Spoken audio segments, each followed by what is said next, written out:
Hello and welcome to episode 410 of the Unauthorized History of the Pacific War podcast. My name is Seth Parrott, historian and deputy director of the Mississippi Armed Forces Museum here at Camp Shelby. And with me, as always, is my co-host, retired Navy Captain Bill Tody, former skipper of the fast attack submarine USS Indianapolis, Commodore of Submarine Squadron 3 in Pearl Harbor, and many other postings. How are you this fine? What the heck day is it? July 24th, Bill. Yeah, I'm doing fine. Ready for Iwo Jima again, Seth. We got a lot to talk about. And with us, as you can possibly and probably hopefully see, is our good buddy, fantastic historian Jon Parshall. How are you, John? This I'm very well. I'm about to start packing up myself. It's time to go to Guadalcanal at the yeah. When do you leave? DJ. I Monday? leave on Monday, so I leave in 5 days. Got to go get a raincoat. My old one is no longer waterproof, and kind of need that on Guadalcanal. I bet you do. You do, Well, yeah. to say that I'm envious would be an understatement. I would love to hitch a ride in your suitcase to go to the canal. Maybe one day. It's a garden Maybe one spot. day. I bet it is. Yeah, I had I bet it. I head to Ohio tomorrow to my high school union going through Cleveland. I will be visiting the USS Cod, World War II submarines. So that should be fun. Yep.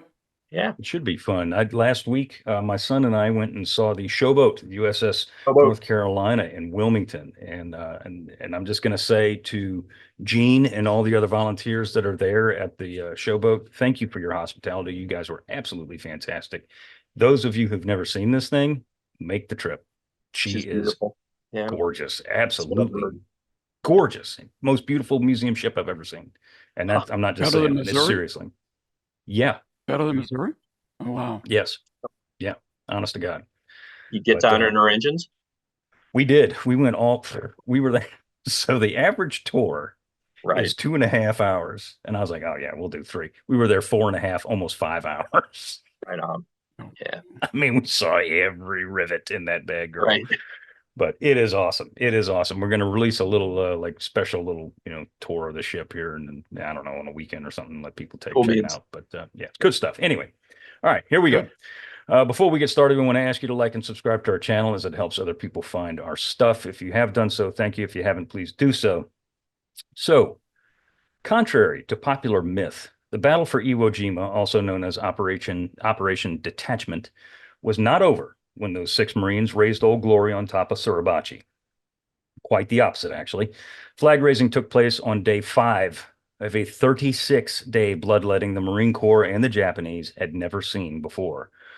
And while the fighting in the first 5 days was terrible, and it was, especially on D-Day, the remaining 31 days were just as bad, if not worse. The casualties on D-Day had been absolutely horrific, so much so that Marine General Harry Schmidt committed his floating reserve, that being the 3rd Marine Division, on D+4. Actually, he did it on D1, but they arrived on D+4. With 3 Marine divisions ashore on Iwo Jima and Suribachi cut off and captured, the advance turned north and began to move towards the internal defensive network that Japanese General Kuribayashi had so intimately planned and laid out. Lying in wait for the Marines were the bulk of Kuribayashi's defenders, some 18,000 plus of them, entrenched underground in reinforced defensive positions nearly untouched and untouchable from naval artillery and airstrikes. From blockhouses, caves, bunkers, buried tanks, and buried aircraft, these same Japanese would stand and fight to the bitter end. Surrender, as always, was never an option. Kuribayashi's men would have to be dug out one by one. Frontal assault was the only way that these men could be eliminated, and the Marines would have no other choice but to oblige that tactic. Some 7,000 Marine infantrymen moved north and would soon be joined by their brothers in the 28th Marines for the inevitable steamroller-like sludge northwards. The moon-like jagged terrain of Iwo Jima would lay claim to an astonishing amount of Japanese in the remainder of the battle, and that same unforgiving terrain would soak up the blood of an unprecedented amount of American Marines before the island was finally captured in March. In that span of time, the Marines and Navy corpsmen alike would fight inch by inch, foot by foot, for every square yard of Iwo Jima, and would display what Nimitz would later call uncommon valor at every turn. John, before we dig into the core, you said you wanted to talk about the Japanese, and rightly so. Let's talk about the situation. Let's just call it day 6 or 7 or something like that, Yeah. and just give a broad outlook of what we're looking at here. Yeah, so what's happened obviously in the big event in the first week of the invasion here is the fall of Suribachi, and that happens day 4, and that is even somewhat nebulous too, because even after this flag goes up on the top of this mountain, there's still probably 300 or 400 Japanese left alive in that mountain, because it's carved out like a beehive. But their combat power at this point is essentially nil. A lot of them are trapped in there. A lot of the heavy weapons have all been knocked out. They don't really have any ability to, kick the Marines off the top of the hill at this point. Right. But this is a really stunning sort of event for the Japanese. The original Japanese plan had called for Suribachi to hold out for about 2 weeks, and it's gone after 4 days. And so when the handful of survivors that make it back finally drift into Japanese lines and relay that news, it's a real shock to Kobayashi and some of his staffers. One of those staffers is so enraged, apparently, that when some of these survivors come in, he threatens to execute them, for not having stood their ground and absolutely, fought to the very last dribble on that hill. The other thing I would just, comment on is that the physical conditions for the Japanese at this point are just every bit as awful, and in many ways sort of more awful than the Americans are facing. I mean, we have this sort of mental image of these guys sitting smugly and snugly inside these impervious concrete and earth formations, but fortifications, I should say. But just being inside these things is torture.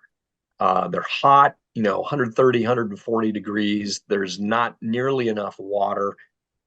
So, in many cases, these guys are trapped during the day, so they're having to relieve themselves inside these, stinking caves and bunkers and whatnot.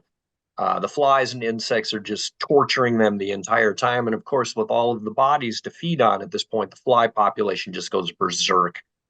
So it's just, it's just absolutely hell on earth for these defenders when they're fighting during the day and are confined to these fortifications. At night, they're more active. They're out, in many cases, trying to infiltrate. The Marines often will push forward during the day and then pull back a little bit to consolidate their lines during the evening. And you see a lot of Japanese foragers out at this point in time, just trying to find some food, trying to find some water.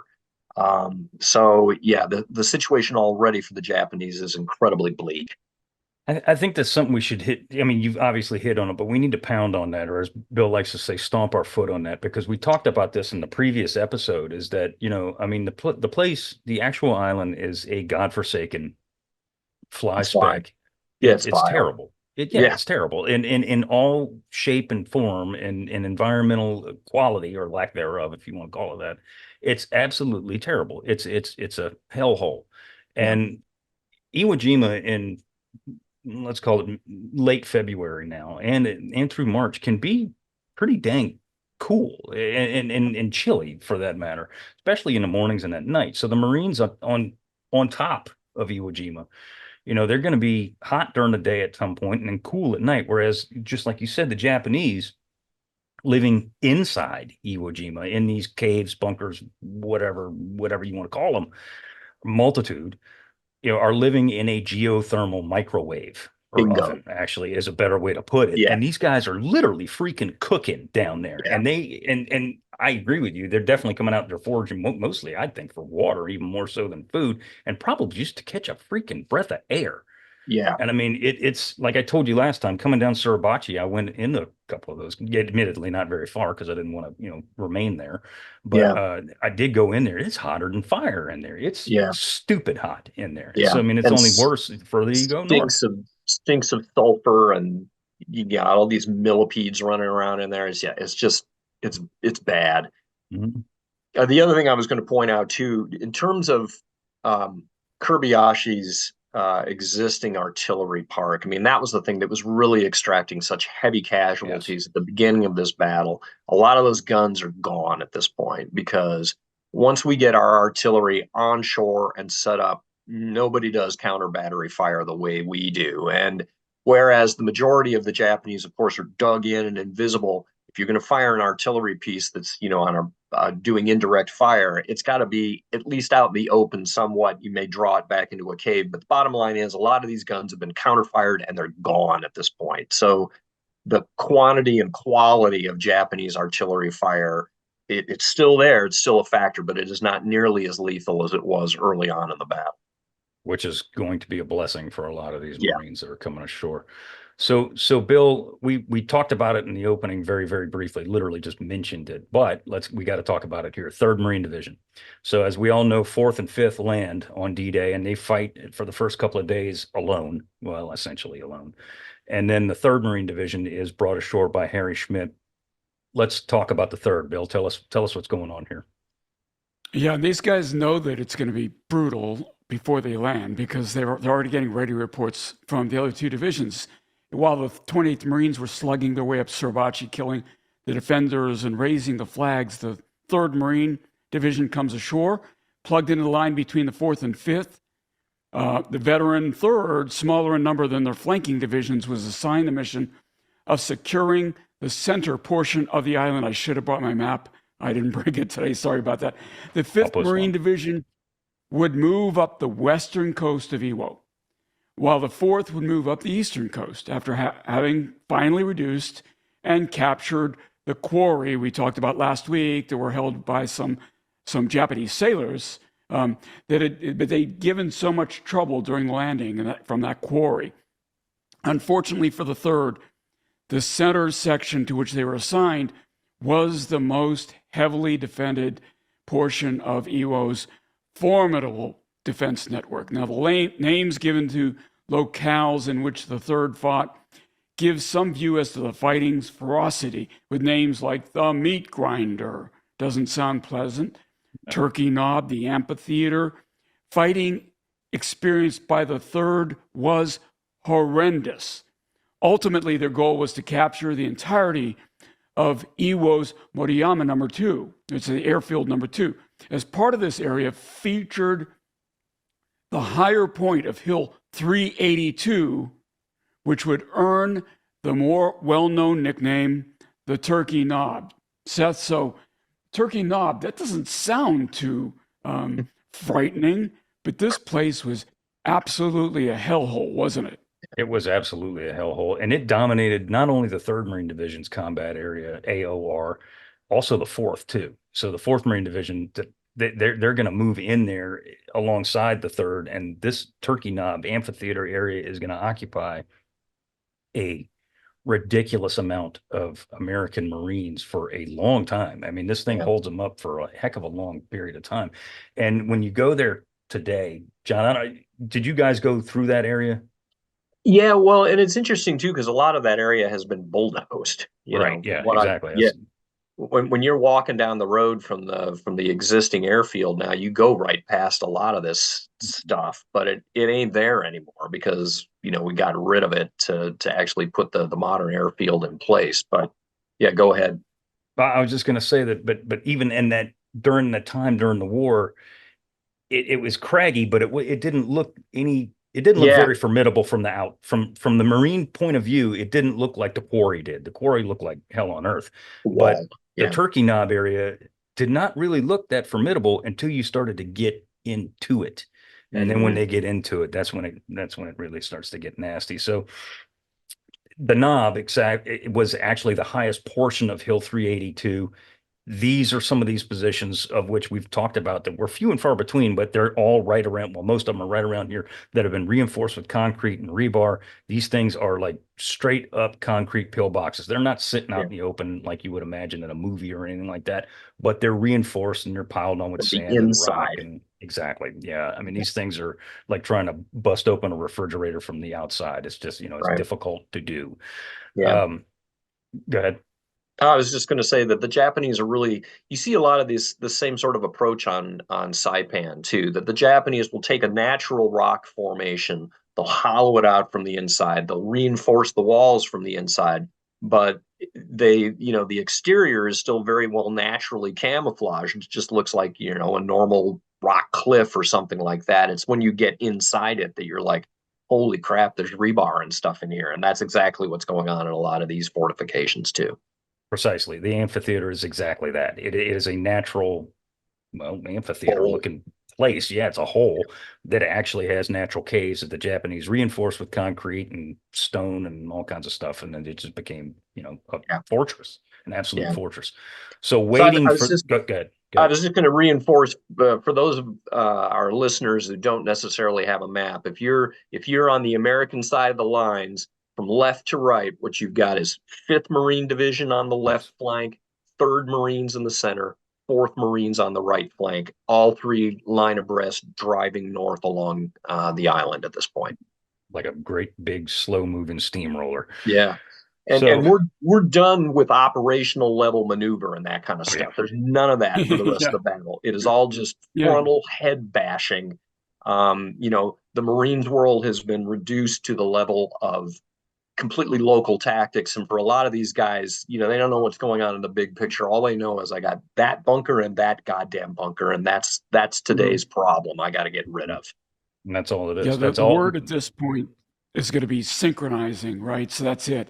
You don't want the flanks to get too far ahead of the third in the middle. So it's going to be one of these deals where, push forward and synchronize operations, and that's it. That's the operational maneuver plan. Phase lines have been drawn, but it's going to be trouble getting to each consecutive phase line. Right. Believe me, Jack, ain't nobody going to outrun anybody right now. Nobody.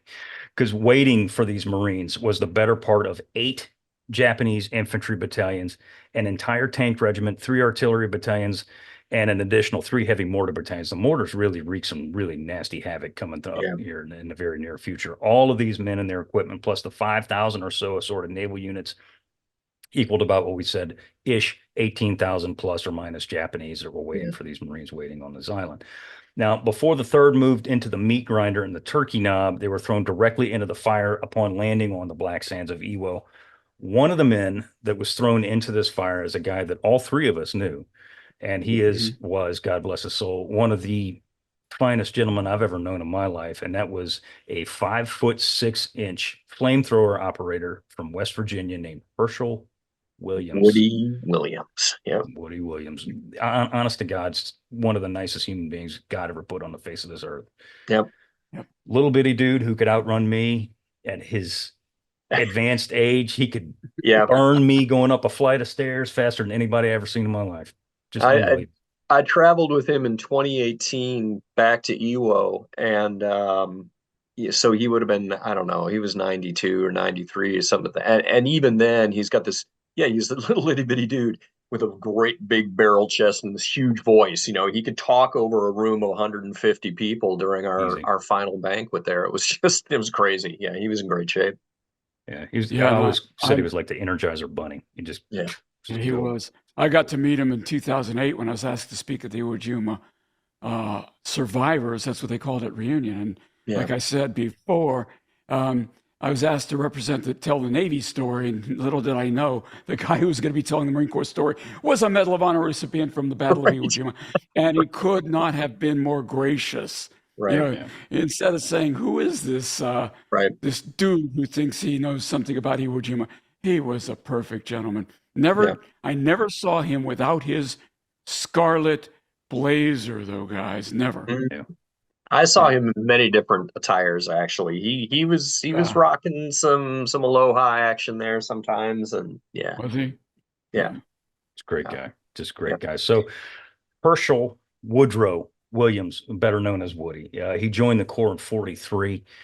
He tried to join the Marine Corps earlier, but was turned away due to lack of height. And when I say little bitty dude, I'm 6'1", pushing 6'2", and he's a little bitty dude, man. Or he was, God bless his soul, he was just a little bitty guy.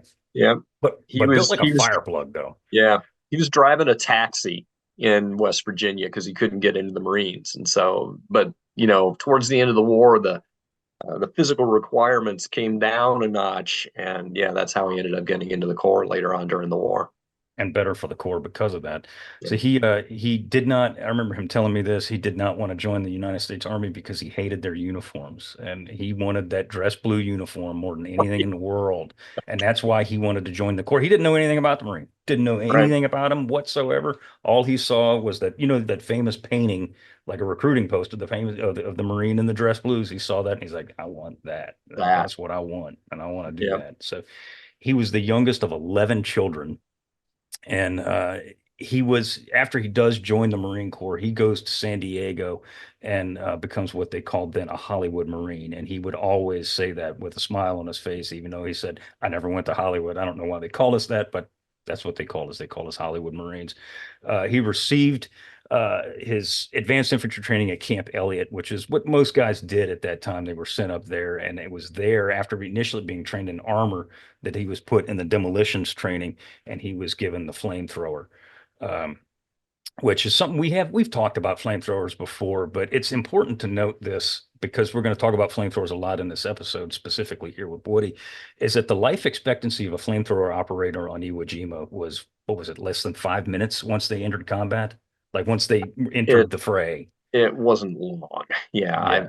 I don't even know how you can quantify that, honestly. I look at that figure as one of those sort of, okay, whatever. But it is certainly true that once you had that thing on your back, every Japanese they wanted, because the Japanese were terrified of flamethrowers. Terrified. It was one of the few weapons that really would put the fear of God into them, and where you would actually see the Japanese run away from something because they just didn't want to be on the receiving end of that sucker. So flamethrower operators were like the most hated people in their pantheon. And anytime they would catch a glimpse of a guy with a flamethrower, they're trying their absolute level best to kill him as quickly as possible. Totally understandable too. Totally understandable because you know what they're coming to do.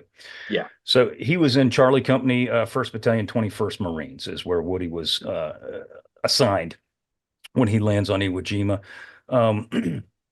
Bill, one of the instances that happens all too often, really anywhere, but especially here on Iwo through its network of what we say 11 miles-ish of tunnels underneath, is that once the Marines would knock out a pillbox or an emplacement thinking it was dead, it would come back to life. And one of the only ways to render it really dead completely is to light it up and then blow it up, right? Yeah, your satchel charge will be used to reduce the complex, but before you can do that, so the satchel charge guy doesn't get shot, the flamethrower is the best weapon to eliminate the enemy presence at the mouth of that cave to begin with. And that was Woody's job.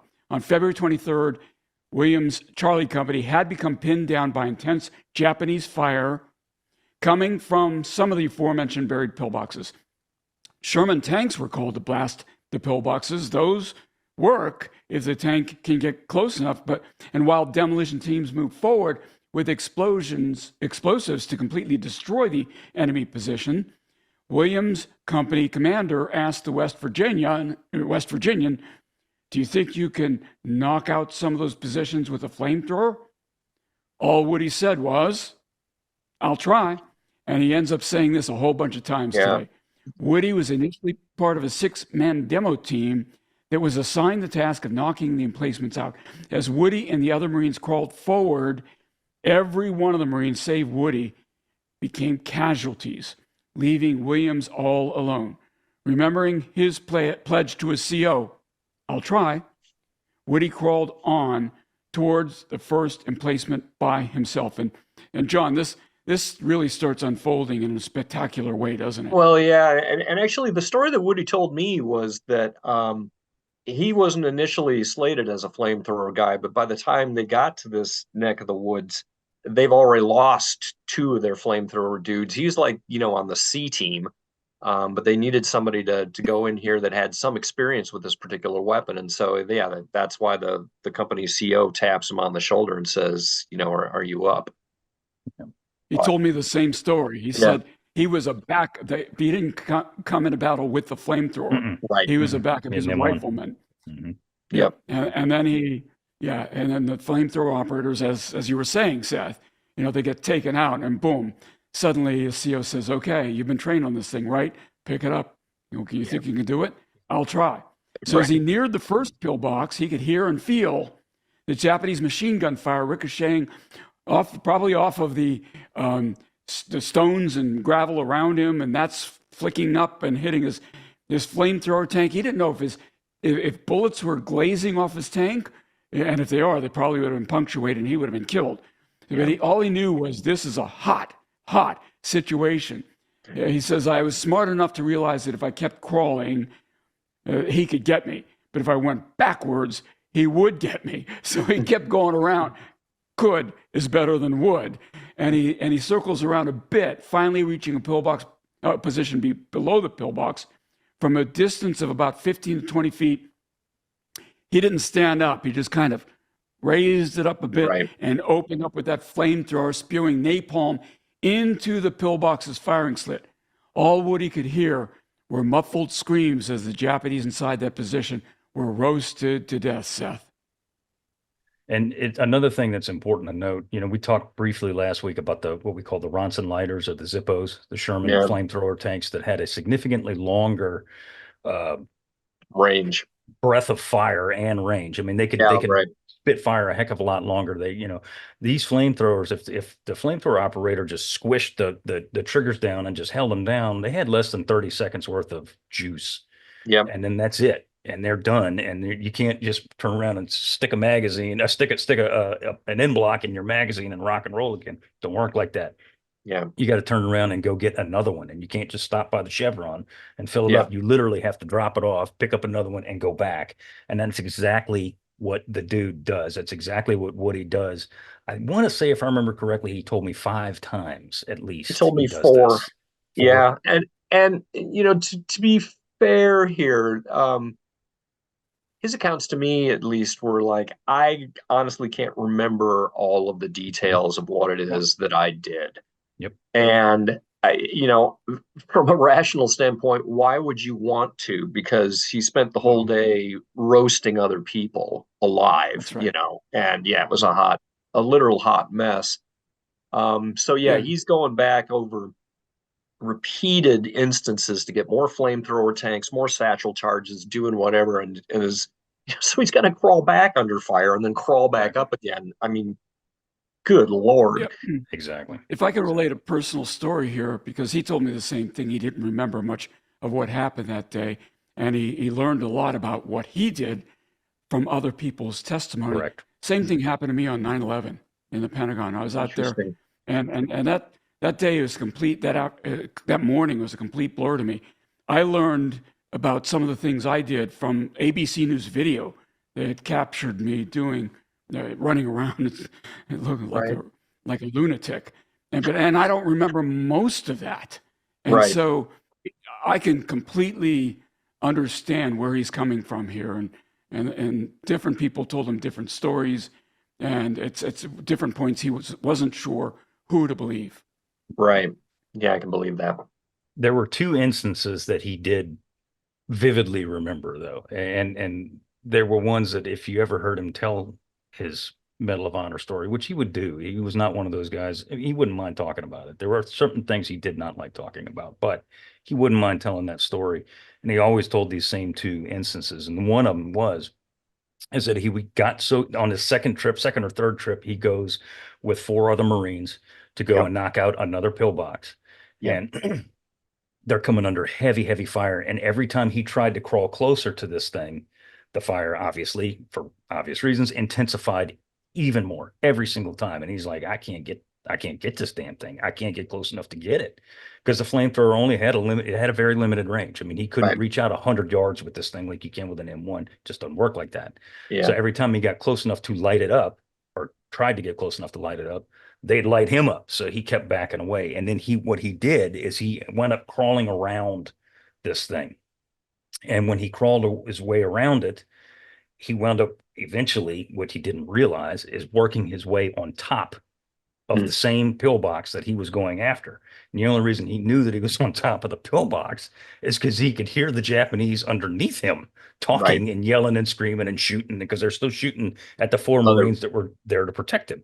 Right. So he's laying on top of this thing, trying to figure out now how the hell am I going to get my flame down in there when these people are literally directly beneath me, and he sees a little wisp of smoke or exhaust or something coming from 3, 4, 5 feet away from him, and he realized pretty quickly that that was like an exhaust vent or something that was Yeah. coming, though what he assumed to be that pillbox. So he took his flame nozzle, stuck it in there, and just and hit it from the top. And there were witnesses. We have the testimony, some of the testimony here from the eyewitnesses that were there that said the flames shot out from the pillbox because it came from down on top of them. Right. So I mean, that absolute hell on earth. They later counted 17 dead Japanese inside that pillbox alone. And to your point, Bill, this came from directly from his oral history that I did with him. He said, I don't know how many I killed that day. Much of that afternoon, I do not remember. And I'm positive that fear wiped that memory out. However, one vivid memory I do have is that they must have been out of ammunition or something because, well, they came charging. And what he's talking about is one of the last pillboxes that he attacked as he was nearing up to this other Japanese pillbox. Much to like what you were saying, John, they saw him coming, or one would think they saw the flamethrower tank coming, and they came busting out the side or the back end of this pillbox and came running directly at him to kill him. Yeah. And all he did was with the flamethrower, and he caught, I think he said 4 or 5 of them in mid stride. Yeah. And they literally they were running, and then he said they just stopped. Yeah. And they dropped and hit the ground and killed them. Yeah, I've heard similar accounts from other flamethrower operators that it's difficult to sort of understand just the physical force with which this thing will hit you. But yeah, it's an incredibly powerful weapon at short distances, and yeah, just completely lights a person up and stops them dead in their tracks, and they burn up. So it's yikes. Yeah. He's credited with knocking out 7 pillboxes. Woody Williams was credited officially by the Marine Corps with knocking out 7 pillboxes. There is no estimate on how many people he eliminated. It's not important, frankly. It doesn't matter. I mean, it does to the Japanese, but it's not the overall theme here. He later said, you've got a job to do in which you're trained, and you have to do it for the people around you, for the other Marines. And 2 of them got killed protecting my life. Yeah. This medal belongs to them. It does not belong to me. And obviously, we're referring to the Medal of Honor. Woody Williams was the last surviving Medal of Honor recipient from Iwo Jima and World War II. And he just passed away, less than 2 years ago? Yeah, less than 2 years ago. Yeah. Yeah, it was interesting when we were in the airport on Guam, ready to fly up there. We take some Marines up on the aircraft with us, and they all found out, these 20, 21-year-old Marines, men and women, and they were like, my God, Woody is here in the terminal. And yeah, I've got shots of the group shot with all of those young Marines, because of course, if you're a Marine, we have no God other than Woody, so yeah, that was really interesting to see. Yeah. Incredible human being. God love him. Miss him. Good dude. And there is a USS Woody Williams. There is indeed. It's an expeditionary combat ship, and it was commissioned while he was still alive, so we got to see it. Yeah, that's right. Indeed. I remember that. Indeed. So, as the Marines continued their advance, which admittedly was incredibly slow and extremely bloody, the tanks that we were just talking about just a minute ago began to play an ever-increasing role. However, they unfortunately are ripe targets for the pickings here for the Japanese. And John, you've talked about this 47 millimeter before. Yeah, buddy. And it wasn't the only weapon that they used, but that was the primary killer. And these tanks, tanks are incredibly vulnerable if they don't have infantry protection with them. Right. Every inch of their advance. And the whole reason for the Marines bringing up the tanks is to knock out those pillboxes or whatever the case may be. And if the infantry can't advance with them step by step, those tanks are easy pickings. And that's exactly what begins to happen. Their support is important, especially these Ronson lighters that we were talking about, but they were incredibly vulnerable. And if I remember correctly, there's still several Sherman tanks on Iwo Jima. I remember one specifically that was there when I was there in 2009. Yeah, I can't remember seeing that, but I do remember seeing one of those 47s. So, yeah, I mean, by any stretch of the imagination, a 47 millimeter anti-tank gun is no great shake, certainly in the European theater, but against, a sort of a stock Sherman hull at short range, yeah, that weapon will absolutely perforate a tank. And you're right too that if that Sherman does not have infantry support, the Japanese would come out with limpet mines or satchel charges or anything and do a close infantry assault on it. A lot of people sort of, it's hard to get yourself into the mindset of what it's like to be inside a tank, but the reason you're so vulnerable is because your visibility is so bad. You got nothing out either flank, and so if enemy infantry comes up from the side, they can get up on top of you without you even knowing it, and then things get really, really bad in a hurry. So, yeah, you've got to have constant infantry support along with these vehicles, or they're in deep, deep weeds. Yeah, and even then, even if the 47s don't take them out, the minefields on Iwo Jima, Right. of which there were thousands of mines all over the damn place. There's accounts of these Shermans almost always hitting these mines, and the force of the explosion literally flips these big things up ass over tea kettle, and they land on their back. So you Yeah. can imagine that pretty much anybody that's in that is a goner. Yeah. So I mean, these minefields are vicious.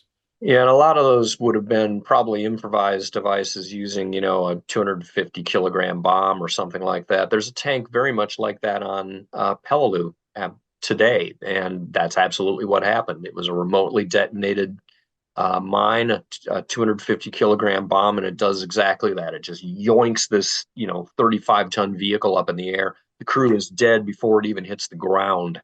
Um, even something as small as an anti-track mine that takes the track off of this vehicle. Now all of a sudden you're stuck out in the middle of no man's land, and if you don't have infantry support, your meat on the your table. meat. Yeah. Yeah. Yeah. So Hill 382, as we mentioned earlier, had become a thorn in the 3rd Marine Division side, as well as Hill 362, which we're going to talk about later on. And now, like I said in the beginning, the 4th Division had become embroiled in the defenses of the Turkey Knob as well. For days, the 3rd had pushed its way across Motoyama 2 with 382 in the distance, serving as the goal. It's kind of like, the carrot at the end of the race there. You got to get at it. Some 250 yards away. Now think about this, 250 yards away. That's not that far. Well, I mean, that's close. I mean, it's far on Iwo Jima for sure, yeah.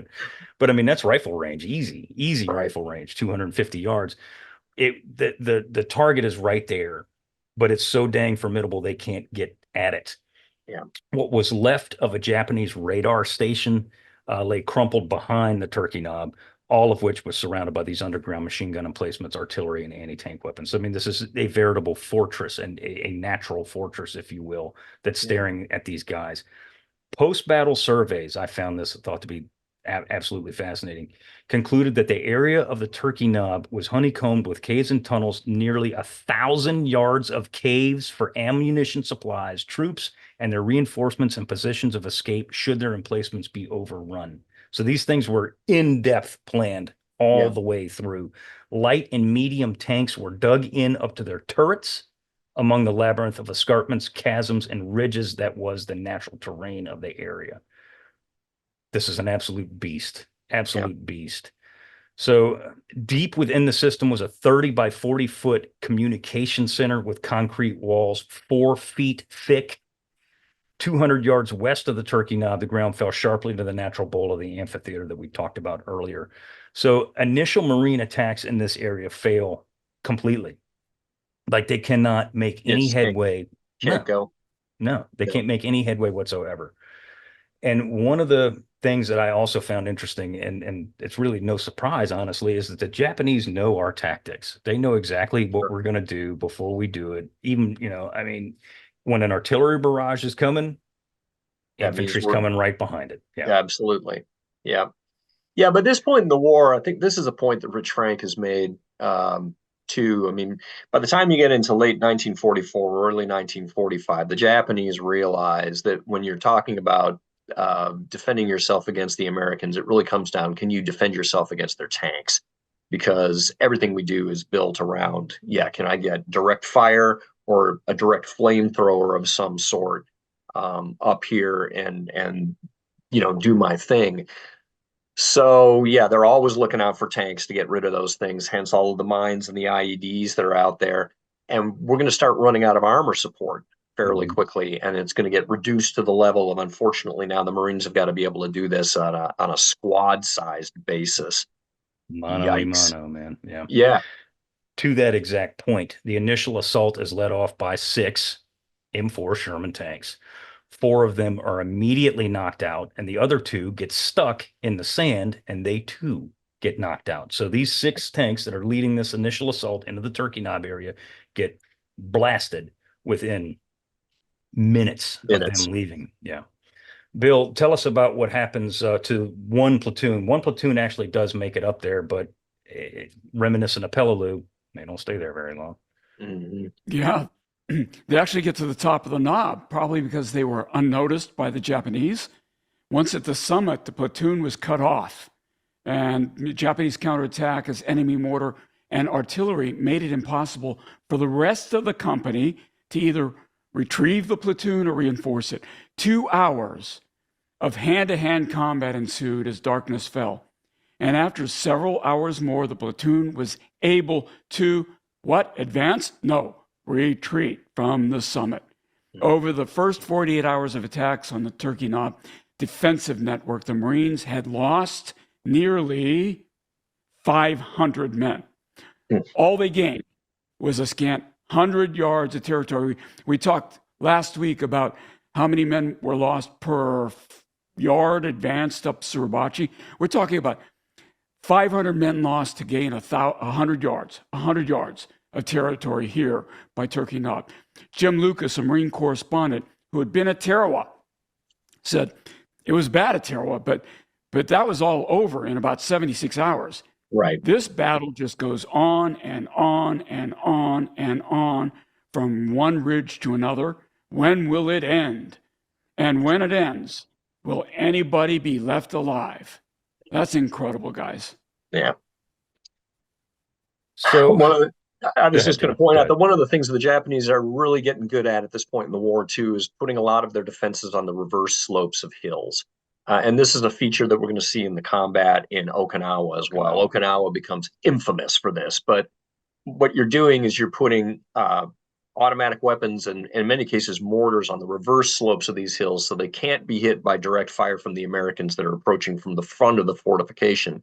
But then what happens is if you have a situation like this where the Americans do manage to make it to the top of one of these hills, they find themselves coming under direct fire then from these emplacements that are on the backside of this hill. And yeah, you can either get cut off or in most cases, it's just absolutely impossible to stay on the top of this thing and hold your ground. You get driven back off. And again, we'll see that on Okinawa, places like Sugarloaf Hill, that they get to the top of that damn thing and get pushed off, I think something like 6 times. And that's happening at a tactical level here on Iwo Jima all the time, too. Up, down. Yeah. Constantly. Folks will remember there was some of that at Saipan, too. But go ahead, Seth. I was going to say it's second verse, same as the first. I mean, you get up, you get down, you get up, you get down, you get up, you get down. And it's infuriating to the Marines who are doing this attacking because it's like, good God, we just lost, I don't know, 5 guys going up this damn thing. And now we're coming back down. It's can't hold it. No, it's infuriating. So one of the guys that's in charge down on the ground level here is 3rd Marine Division Commander Graves Erskine, which, by the way, I don't know if I'd want to be leading infantry if my first name was Graves, but I'm just saying. I'm sorry. I just put a little levity here, but yeah. That's what he was doing. He was producing graves. Indeed. So what he decides he's going to try and do, and this is interesting because it hasn't happened much. The 11th Airborne did it in their race to Manila several times, but as far as the Marine Corps is concerned, it did not happen very often. Erskine decides he wants to launch a night assault. He figures that if he does this, and rightfully so, that if he does this, he might just very well catch the Japanese off guard because we aren't infamous for doing this as the Japanese are. And, it's almost unheard of that the Marines, specifically United States Marines, are going to do this in the Pacific theater. So he tabs a guy one of his battalion commanders named Red Kenyon. It's one of his battalion COs. He's going to launch this night assault. John, this is an unheard of tactic for the Corps. For the Corps. Well, even basically for the Army too. True. We don't like fighting at night because we know the Japanese are very active at night. They're constantly infiltrating and harassing and doing that kind of stuff. And so, typical American, what we like to do is get buttoned up and wired up before dark, and everybody stays in their holes, and you don't move. Because then you know that anybody that is moving out there around beyond the perimeter, that's an enemy, and you can shoot them. So the Australians were a little more aggressive when it came to do night patrolling and that kind of stuff. But as a whole, the Americans just don't do this stuff. So thinking that you're going to launch a battalion scale attack in the middle of the night, yeah, that's a real eye opener. It is, but it works to an extent.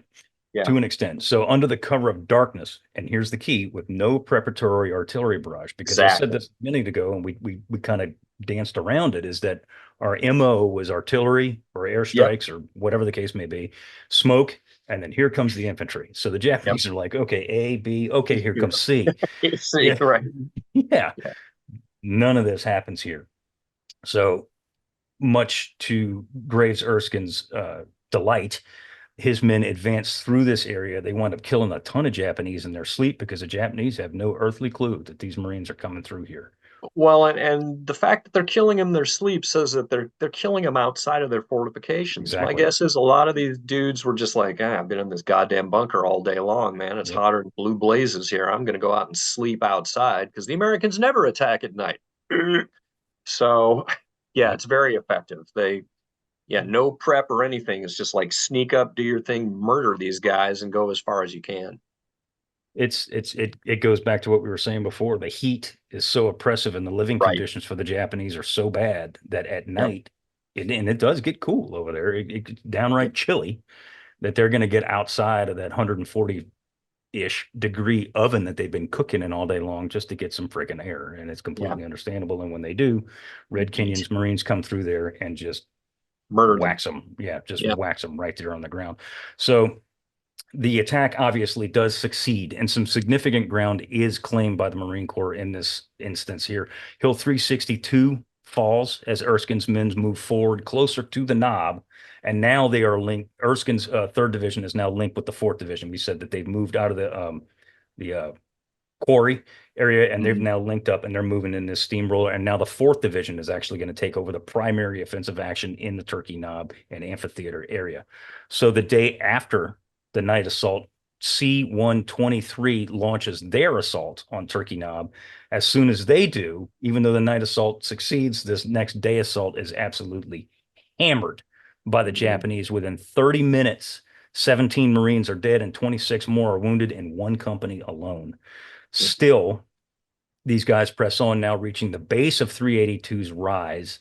One of the reasons for their success, such as it was, Bill, was the exploits of one Douglas Jacobson. Tell us about Doug Jacobson. Well, he's 19 years old, Saipan veteran, and this guy becomes a one-man wrecking crew for 30 minutes. When his bazooka man was cut down by Japanese fire, Jacobson grabbed the weapon, the bazooka, along with several satchel charges, and set about whipping some ass. Sprinting. I was just going to say, think about what that means. These satchel charges weigh 20 pounds, or something like that. So at least, if I'm grabbing several, anyway, pray continue. That's a load of ass whooping that he's bringing with him there. So yes, it is. This guy's got to be a big dude, and of course he needs a loader for that bazooka too, right? So he's got somebody with him, presumably. Anyway. Sprinting with the explosives and bazooka to the degree to which you can sprint with explosives and the bazooka, zigging and zagging to avoid machine gun fire, Jacobson neared the embrasure of a pillbox and threw a satchel charge into it. Now, of course, you don't just run up to the thing and throw it in. You've got to start the igniter. So you've got to stop, kind of put stuff down. You need 2 hands, and then throw it in. In one thundering explosion, the pillbox was wiped out as Jacobson leapt over a boulder for cover. Pointing the bazooka at another pillbox after he leaps over this boulder, he silences it as well with one shot. A blockhouse was the next victim to fall to the 19-year-old, let me underscore that, followed by the destruction of yet another demo charge. Continuing alone, he wiped out another emplacement and single-handedly took on 3 more rifle positions, knocking them out as well. These initial actions allowed his company, he was the vanguard for his company, allowed them to move forward and take the positions. But Jacobson wasn't done. Determined to widen the breach he'd created, he advanced alone again, taking out another position, opening fire on a tank with his BAR. What? Yeah. Yes, a tank with his BAR. Yeah. In this rampage, Jacobson knocked out 16 fortified Japanese emplacements, killing an estimated 75 of the enemy. Like Woody Williams, he would live through the campaign, and he was also, like Woody Williams, awarded this nation's highest award for gallantry. So well-deserved, Seth. Incredibly well-deserved. And, it's a weapon that we've never, to my knowledge, with the exception of the tank attack on Saipan, talked about, is the bazooka. Yeah. And, we're talking about flamethrowers, and obviously that will literally roast people alive. And rifle fire inside or aimed towards a pillbox or machine gun fire, whatever the case may be, you got to get lucky to hit somebody in there. And you may hit 1 or 2, but you're not going to kill them all with rifle fire. You're not. But a bazooka is a shoulder fired. Anybody who doesn't know what it is, I'm sure most people do. It's a shoulder fired rocket launcher is essentially what it is. It's an anti-tank weapon. And it's a long fence post with a shoulder stock and a trigger and a rudimentary sight. And you stick a rocket in the back of it, and it's electrically charged, and shoot, out she goes. And these things have a pretty decent range. I don't remember what it is, but it's, 50, 60 yards. You can relatively accurately hit something. So all you got to do is get probably about 30 yards away, and you're probably going to hit that thing if you launch it. And these bazookas, as you'll see later on through the campaign, they start becoming a more sought after weapon for the Marines as they're starting to knock out these pillboxes, because they don't have to get directly in front of it like you do with a satchel charge or a flamethrower. You can stand off and hit this thing, and when that rocket goes in there and it goes kaboom, and guess what? It's going to take everybody out in there with it. Yeah. So. Yeah, I'm sort of having a flashback to the days in high school when I used to play a lot of squad leader, and I remember that game. Yeah, bazooka, and particularly the German version of the bazooka, the Panzerschreck. Yep. Yeah, man, that was a pretty handy little anti-infantry weapon too, because it's got a decently sized explosive charge. So yeah, if you can get this thing in the firing slit of that bunker and get it inside, it will definitely put a hurting on whatever humans are inside that thing as well. No doubt. No doubt. I mean, they were designed to knock out tanks. So, I mean, you can imagine what it's going to do to the human body. Yeah. So much like we were saying before, Jacobson, even though he does get to the top or near the top of the turkey knob and expands the breach that he creates and his company advances, guess what? They can't hold the area because they come under tremendous Japanese counterfire. And the gains made by he and his company are erased almost as soon as they make them, unfortunately. Yeah. They did wind up gaining 200 plus yards of territory, but at a ghastly price. 512 Marines had fallen in 2 days' action, 119 of which would be buried in the 4th Marine Division's growing cemetery. This is the 4th Marine Division sector right now. So it's like we said before, it's eerily reminiscent of Peleliu. Go ahead, John. Right. Yeah, I was just going to say again, for the sake of our listeners who don't necessarily have a map, what's happening with the island here is the further north we go into it, the wider it is getting. Iwo Jima looks kind of like a pork chop, and Suribachi is the slim end of that pork chop. And now as we're going north, that island is widening out, which means that the divisional frontages for each of our 3 divisions likewise are getting larger, at the same time that the number of infantrymen that we have in the front ranks are getting smaller. So that's not necessarily a good thing when you're trying to put concentrated attacks in. At this point in the war, we know how these operations go, and we already have substantial groups of reinforcements that are pre-slated to be fed into these infantry battalions. But even those are being used up relatively quickly because it's just such a sausage grinder that, yeah, a lot of these divisions are going to go through, 100% casualties in some cases in some of these infantry companies. It's absurd.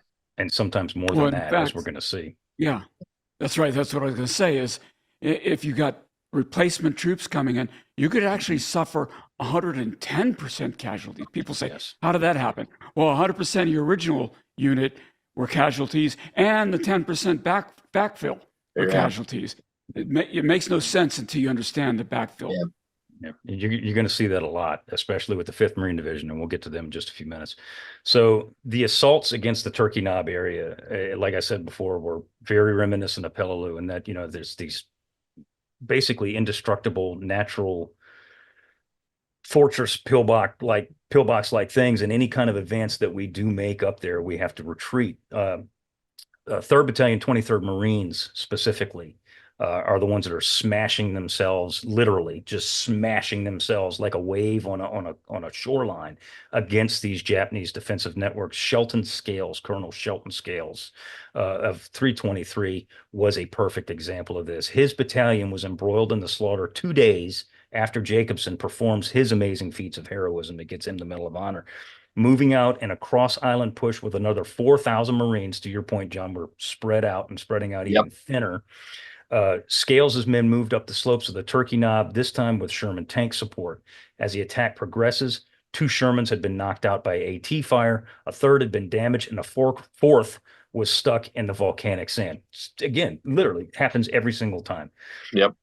With the infantry left without support, they had to withdraw after having reached the summit and suffering through heavy mortar and artillery fire. As Scales' men moved down the summit yet again, 6 rocket trucks came up and launched 432 rockets in a furious, it says 5 minutes. It's less than that. If you've ever seen these things shoot, it's like 30 seconds at most against the Japanese positions. As soon as the rocket trucks emptied their loads, and there's footage of this stuff, they came under withering mortar fire. It was incredibly frustrating because every time they get up, they got to move right back down. And every time they get up and move back down, they're leaving their buddies behind. And they do, don't mean it that way. They're leaving American blood on these hills. And it's infuriating at this point. Yeah. So what's the Japanese situation looking like right now, John? Grim. Because the sausage grinder works both ways, right? And as frustrating as it is for the Marines to be up and down these hills, they're also leaving dead Japanese behind every time that cycle of attrition happens. And so by the time you get, now we're getting to the end of February, the beginning of March, and according to, what we can see in the USMC histories, most of the Japanese artillery and tanks have by now been knocked out, and 65% of the Japanese officers have been killed. Because for a lot of these counterattacks that are driving the Marines off of the top of these hills, guess what? They have to be led, and they're often led personally by these officers. So a lot of these guys are gone at this point. Kobayashi at this point estimates that on 3 March, he has only 3,500 effectives left. And I'm guessing that a number of those, a large number probably are wounded, even if they are effectives. Communications have broken down to the point that General Senda, who's the commander of the independent brigade that's over on the east, is fighting his own independent battle at this point. Captain Inoue of the naval troops is still got a small group of sailors near Motoyama number 3. And he's in touch with his superior officer, Admiral Ichimaru, who is himself with General Kobayashi, but they no longer have any effective control over these groups. What's happening is it's starting to devolve into isolated pockets. That's what's going to eventually end up happening here. But the whole command and control network that the Japanese have is really starting to be broken down. The remaining Japanese are increasingly hungry, desperate, running out of ammunition. There's, again, a lot of activity going on at night, and there are personal accounts from the Japanese. They're like, yeah, every night I'm going out and trying to find something to eat and something to drink, because in many cases, when the Americans would pull back at night, they would leave rations behind, and that's how a lot of these dudes are feeding themselves. The Japanese too, from the limited number of personal accounts that we have left from them, also remark on the fact that they are being affected by the awful carnage here. And one of them remembers that men didn't just die on Iwo Jima, they were ripped apart, torn to shreds, and scattered. I saw torsos with no limbs, dismembered legs, arms and hands, and internal organs splashed onto the rocks. Another remembered and simply mirrored the Marines' accounts of this, that it was a living hell for us. I'm just going to say is, as a result now of the fact that to external appearances, the Marines can't really detect any perceptible weakening in Japanese resistance. To them, it just looks as fanatic and obdurate as it has been throughout the entire time. But the Japanese are beginning to fall apart at this point, and that ends up creating an opportunity now for 3rd Marine Division to finally, make a bit of a breakthrough into these defenses. And that is precisely what happens here. Bill, tell us what Erskine's 3rd does here at this point in the fight. Well, he's received orders to keep up the pressure and drive to the northern shoreline. All 3 divisions, in fact, Sure. have received those orders. Sure. Yeah. Hopeful orders, I'm sure, but orders nonetheless. Red Canyon's Night Stalkers prepare to move out, along with Colonel Withers' 21st Marines. A furious artillery barrage. Wow, what a change in tactics provided by ships offshore, and Marine artillery poured fire on the Japanese for 30 minutes. The shelling did temporarily stun the enemy, as over 400 yards of ground was gained in just over an hour. However, as expected, the Japanese responded with mortars and artillery, as well as infantry attacks. Yet this time, the Marines held and launched their own counterattack to the counterattack. Springing from their positions, Marines made a wild charge through what had at one time been the largest and only civilian inhabited area of Iwo, Moriyama village. And we talked about that last week, that there were actual Japanese civilians farming on Iwo Jima, even though they had to bring the water from Chichijima. Made no sense, but it's true. Hand-to-hand fighting ensured in what was left of the village, and the Marines got the better of the enemy. And so blowing through the village and seizing the high ground, overlooking what was going to be Moriyama number 3, if it had been completed, but it wasn't yet. The division report issued later that evening was the most cheerful yet seen throughout the campaign. And it read simply, it appeared that the 3rd Division had finally burned and blasted through the enemy's main line. So that sounds a little promising, Seth. Yeah, an inch is as good as a mile, as they say. And at this point, any kind of significant gain of territory is seen as a major, major success here in this operation. Yeah. John, you look like you're about to say something. Oh, I don't know if I had remembered to say this last time, that again, just because of the nature of the fighting is so underground. I remember there was this wonderful quote from the Marine Corps histories that, a guy was flying over the battlefield in his observer aircraft. And on the American side of the lines, everything is moving, right? There's trucks moving around and jeeps and, artillery and doing its thing. And the half of the island that is still under Japanese control, you see nothing. Occasional smoke, but not a single human being to be seen. And so, again, just the sort of the contrast between the 2 modes of warfare that we've got going here, that, the Japanese, for the most part, are completely invisible during this entire thing.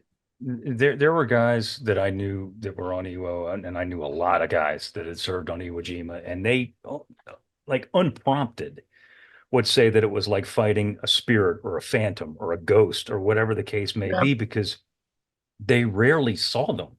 Yeah. And I'm not talking about like they rarely saw them, in mano-a-mano combat. It did happen occasionally. That did happen. We get these little counterattacks, but by and large, they'd knock out a position or whatever, and advanced past it, and they never even saw the guys that they killed.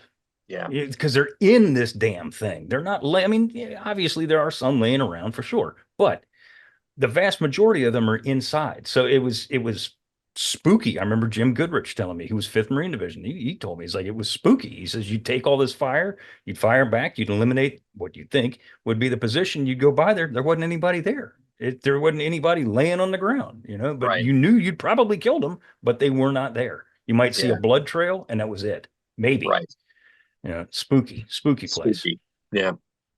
So one of the men that's involved in this attack that we're talking about specifically here was a guy from Alabama named Wilson Douglas Watson.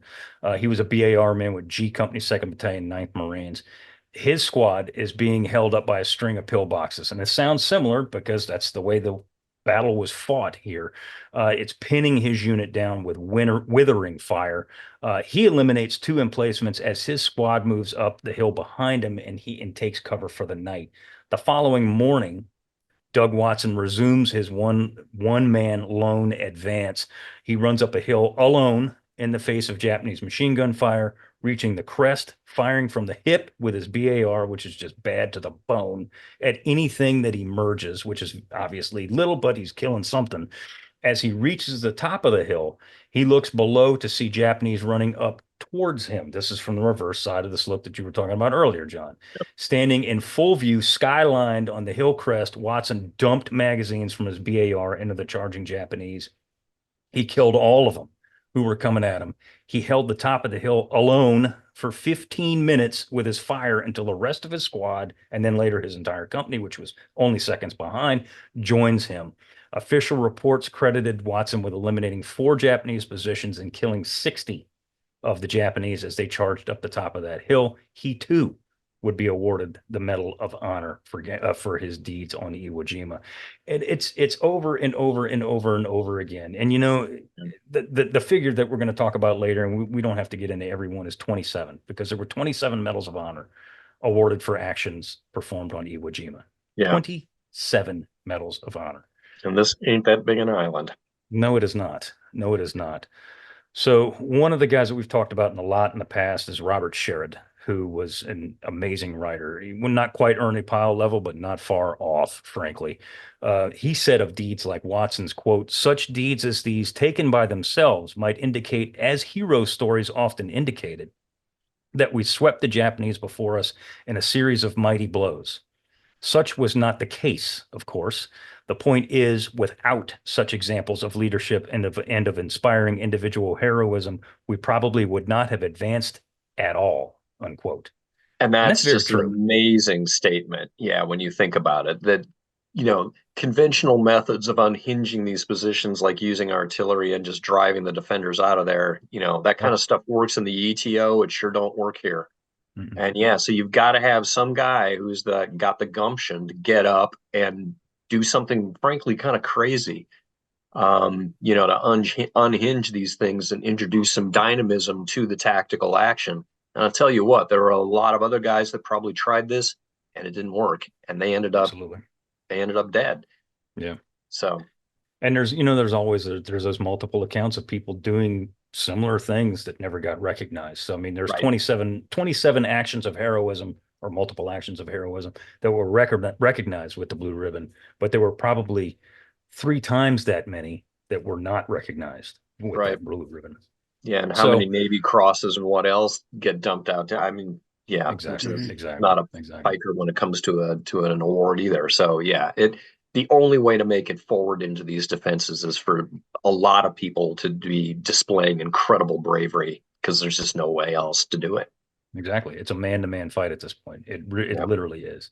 So the 3rd Division had indeed achieved a significant amount of success in this most recent attack. Erskine's Marines had carved a semicircular 1,500-yard gap in the Japanese lines. The 21st Marines, Colonel Randall's 1st Battalion, and Cushman, as in Cushman's pocket, 2nd Battalion, pounded the Japanese strong points and kept pushing. Nearly 3,000 Marines are involved in this push that was brutal, hand-to-hand, bloody, violent infantry, man-to-man fight. In the evening, Withers reported to Erskine and asked, "Shall we keep going?" Why would you stop? But shall we Right. keep going? The general replied, quote, "Hell yes, I'll have Higgins boats on the shore waiting for you so you won't have to walk back," unquote. Optimistic. Yeah, Yeah, I was somewhat. about to say that. Thanks for the optimism, Graves, but it Yeah. ain't going to work Mhm. quite that Yeah. well. So Erskine's Marines had met and beaten the strongest defensive positions on the island in the center portion of the island. They seized Motoyama number 2, blew through Motoyama village at this point, and overran part of Motoyama 3. Again, Motoyama 3 was not completed at this point. It wasn't even less than 50% completed at Yeah. this It's point. just a sketch of an airfield more than a real thing at this point. Barely, yeah, barely that. So now sitting less than 1,500 yards from the northern shore, the division was close to splitting Iwo in two, but that's not to be, is it, Bill? Not yet, anyway. No, it's not.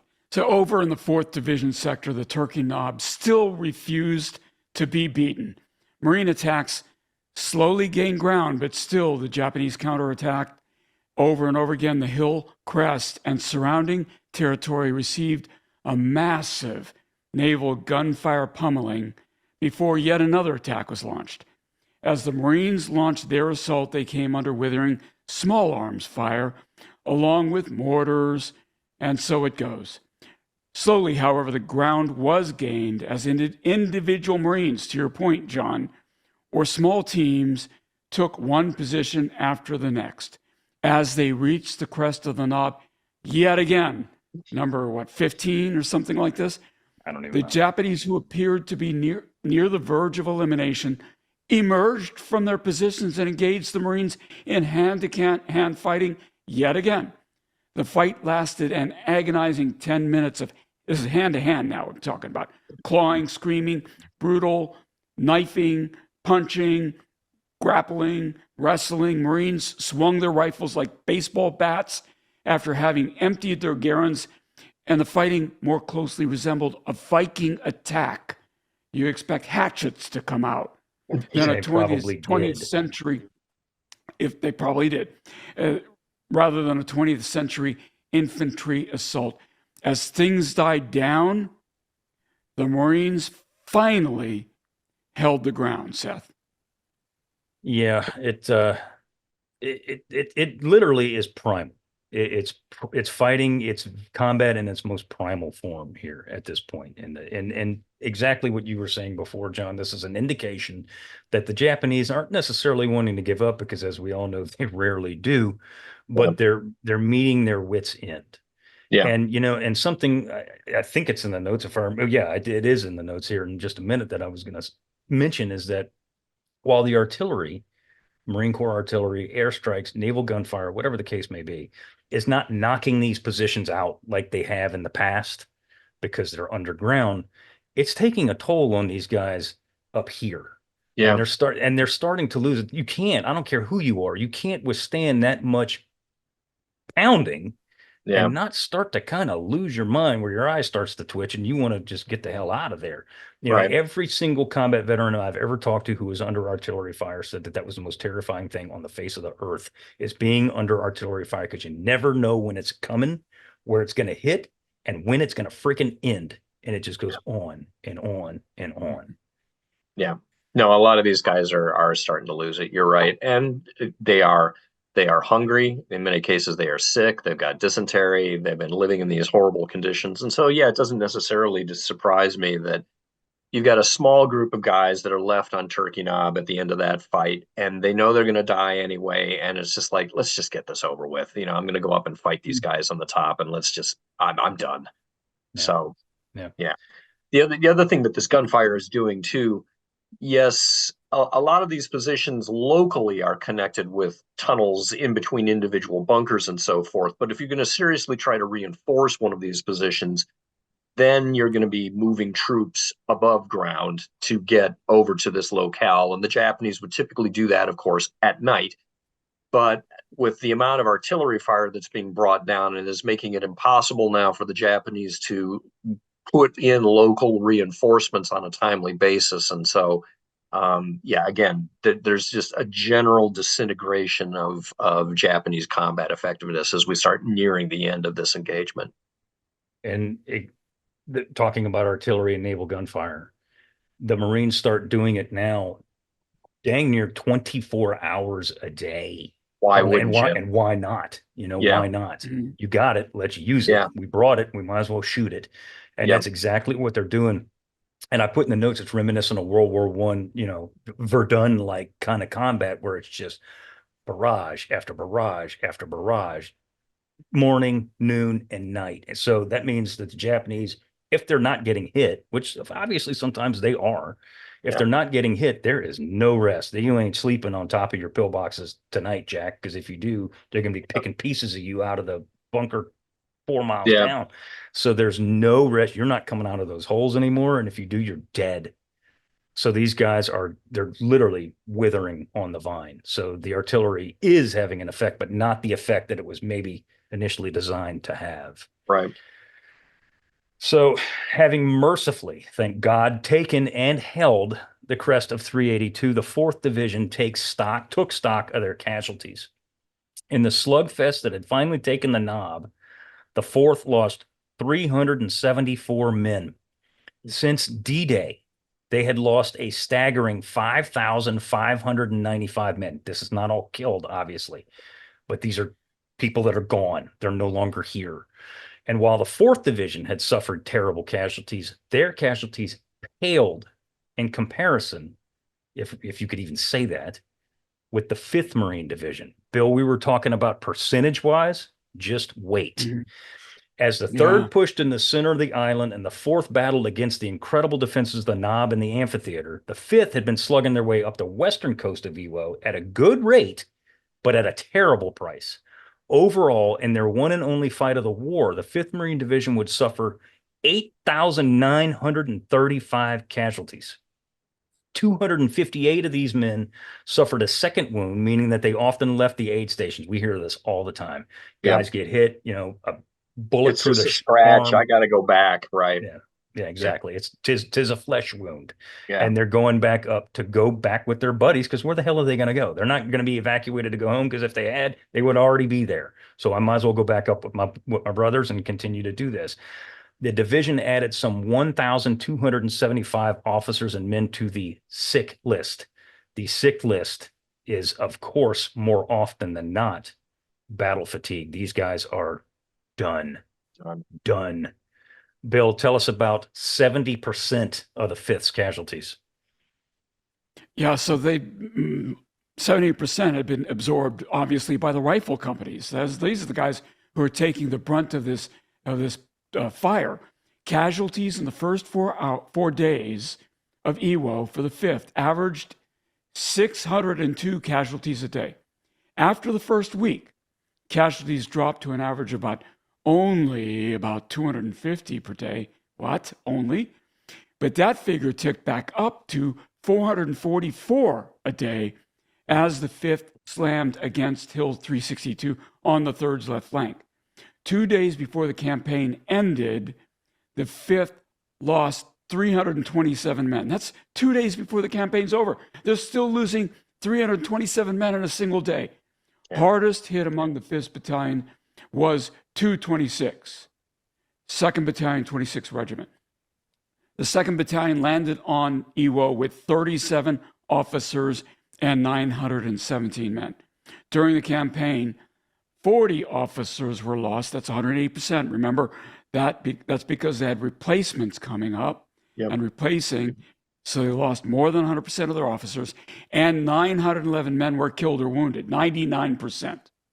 226 received 14 officers and 251 enlisted men as replacements, and among those, 10 of the 14 officers were casualties, and 134 of the 250 enlisted replacements were lost. 226 is just one example. Bravo 128 suffered a staggering casualty rate as well. This unit was among 2 that broke through and cut the island in half on D-Day. Then, under the command of Captain Dwayne Mears, the company would go through a mind-blowing assortment of, this is one company, 8 company commanders during their time ashore. Jesus. Bravo 128 2nd Platoon changed leaders due to casualties 11 times, which included 5 lieutenants 1 gunnery sergeant, 2 corporals as company commander, 1 PFC, and 1 private as a company commander, because nobody's left. That private, Dale Castle Jr., had only been ashore 3 days when he took command of the company and was killed on March 14th, Seth. 3 days before the end. Yeah. That's absurd. Yeah. Privates in charge of companies. I mean, what can you say? You can't even say anything about that. You can't. I don't want to come up with some pithy remark and you know and degrade that statistic, because that's ungodly. That's ungodly. Yeah, so in the post 9/11 wars in Iraq and Afghanistan, the Marine Corps came up with this term, the strategic corporal, and what they meant by that is they were corporal level people making operationally strategic decisions, right? Whether to attack a village or not, which would have cascading effects. Here we have private company commanders. That's even more incredible than a strategic corporal. Yeah. And a dude who'd been there 3 days, so he was a replacement. Right. So this is a boot. This is a guy with maybe 6 or 8 weeks of training.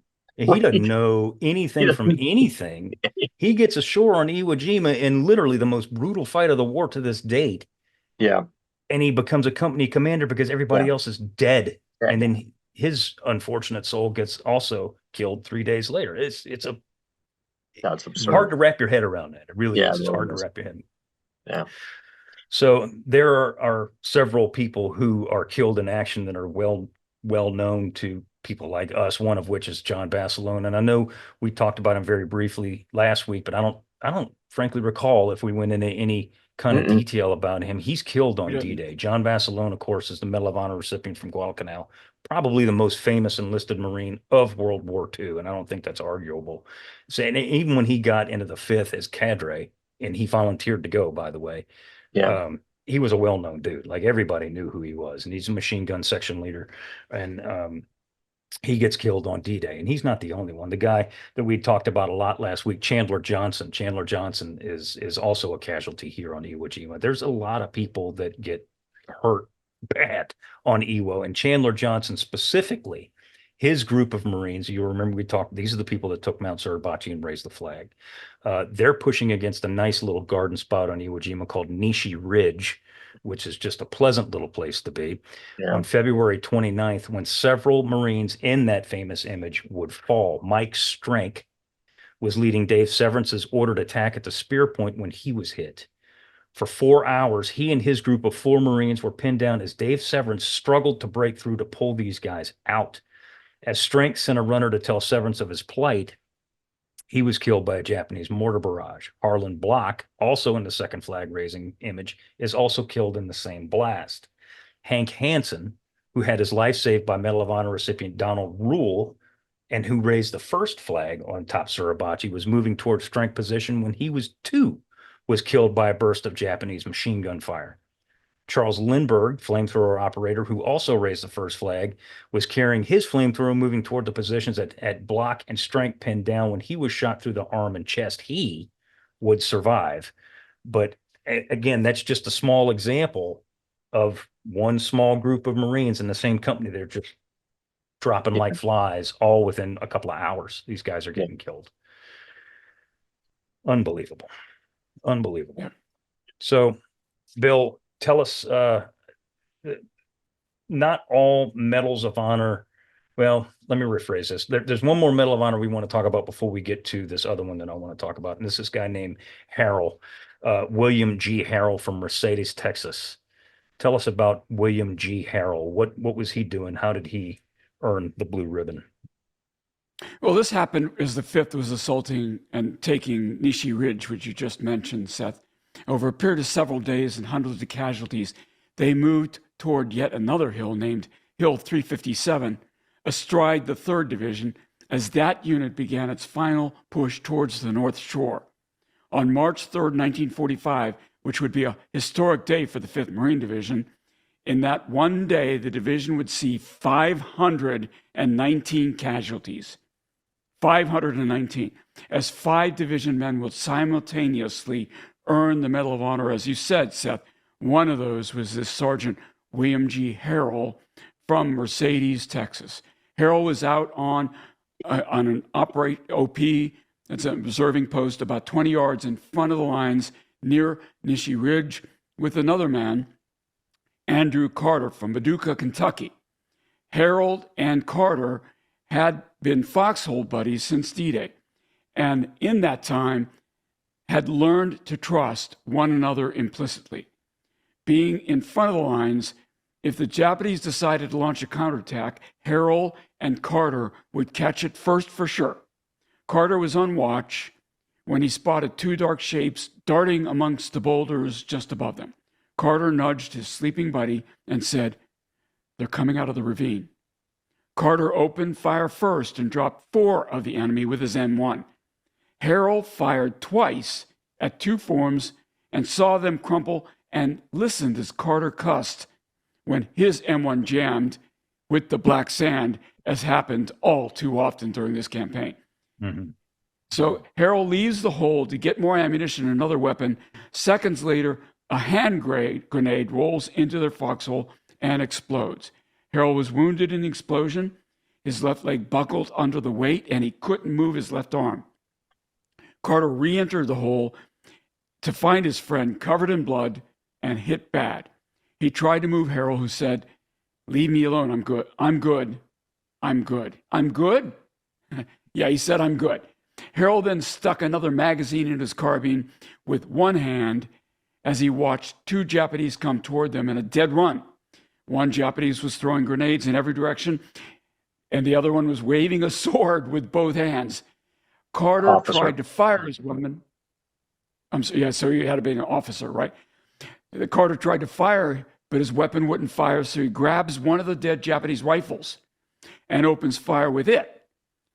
The Arisaka had a bayonet on it, and Carter jumped from his hole and engaged the sword-wielding Japanese officer with a bayonet rifle, impaling his enemy on the end of the captured weapon.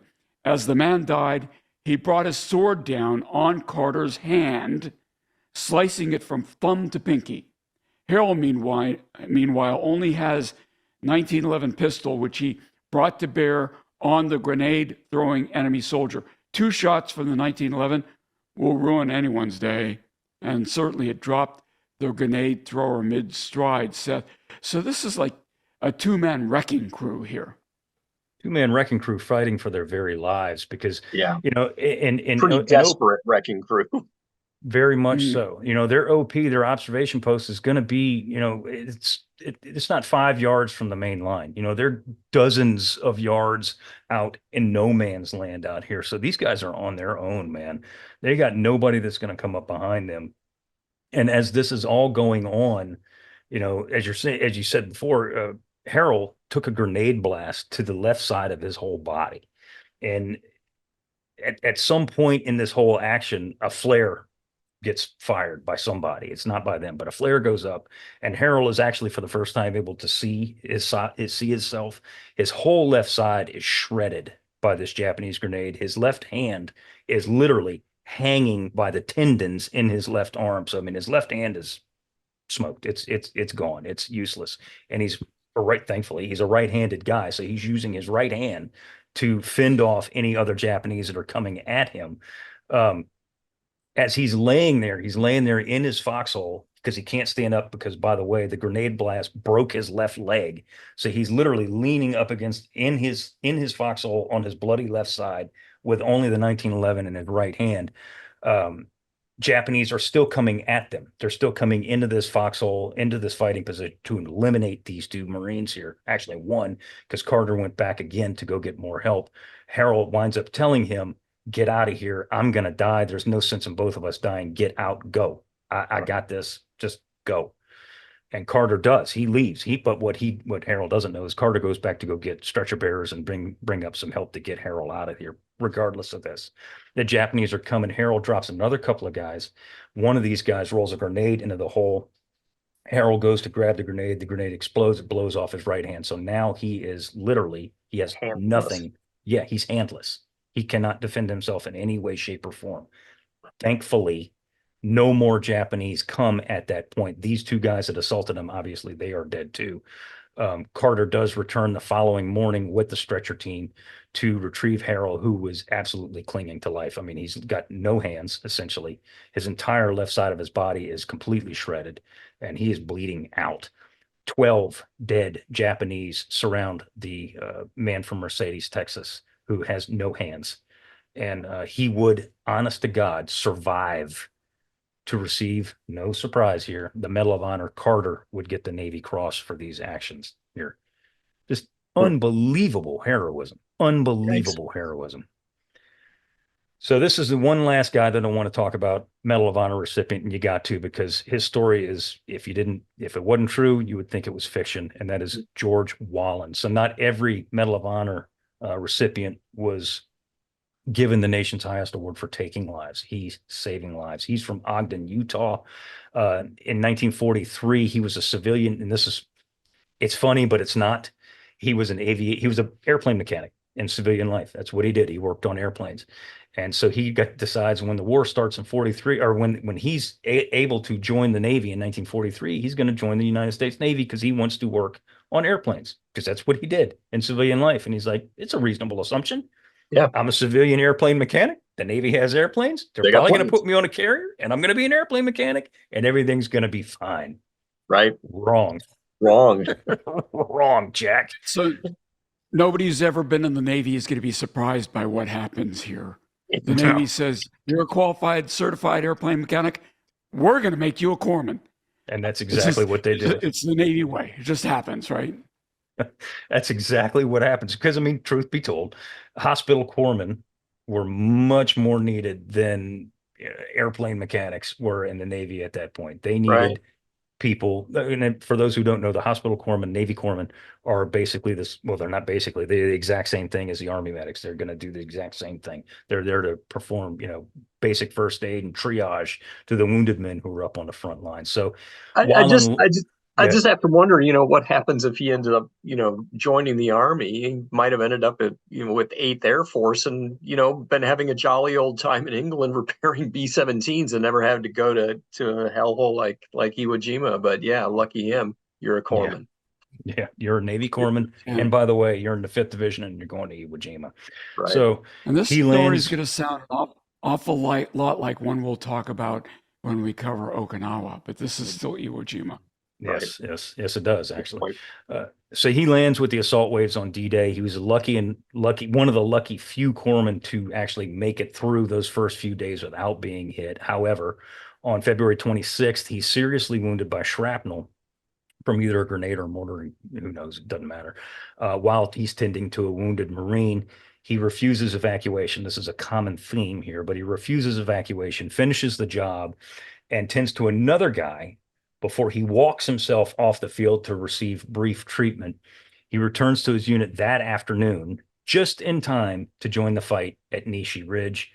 On March the 2nd, he's wounded again, hit by shrapnel, and again refuses evacuation to tend to the wounded.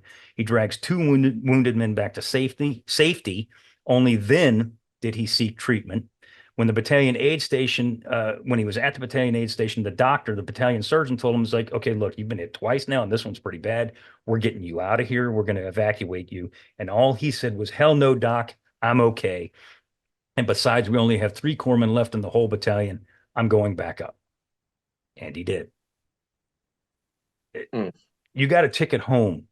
Dude. And you're like, nah, I'm good. Got to stick with my buddies. Jesus, God in heaven. So the following day, the day that Bill was talking about, March 3rd, 1945, in which the 5th Division was awarded 5 Medals of Honor. This is the same day that Harrell and Carter performed their heroics. Wahlen is right back at the front. Continuous cries of corpsmen, no surprise, prompted Wahlen to aid and rescue several Marines. Taking a breather in the rear for a moment, a wounded Marine approaches Wahlen and says, quote, "Doc, we've been hit up hard up front. We need you now." Immediately, he stands up, grabs his Unit 3, and runs towards the fire, tending to 2 men before crawling towards another. As he does so, a mortar shell explodes right beside him, filling him with shrapnel. Trying to get up, he falls down, then began to crawl forward to another Marine. Besides the shrapnel, Wahlen's leg had been broken by the blast. He grabbed one of his own bandages, wrapped his shredded leg, gave himself a shot of morphine, and continued to crawl towards the wounded Marine ahead of him. As he neared what he thought was only one man, he quickly realized that there were 5 wounded Marines lying in a heap. Despite his wounds, he tried to treat every single one of them. As he did so, he heard another cry for Corpsman, crawled a further 50 yards ahead to treat this guy. As he arrives at this Marine, he finally passes out. Stretcher bearers found him, and they thought he was dead. Stretcher bearers found him, brought him back to the field hospital, where he obviously does miraculously survive. He was finally evacuated after this wound, as he said, only because I couldn't walk. He allowed him to take him off the island. Right. He, too, would receive the Medal of Honor on the White House lawn from Harry Truman. Just, God dang.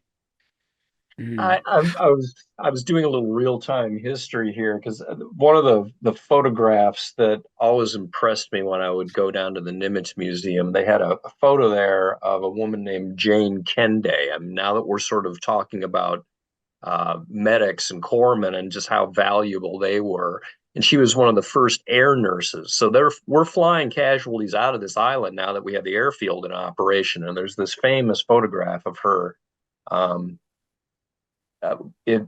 tending to a wounded Marine whose face is completely bandaged, and she's bending over. Yep. Yeah, right.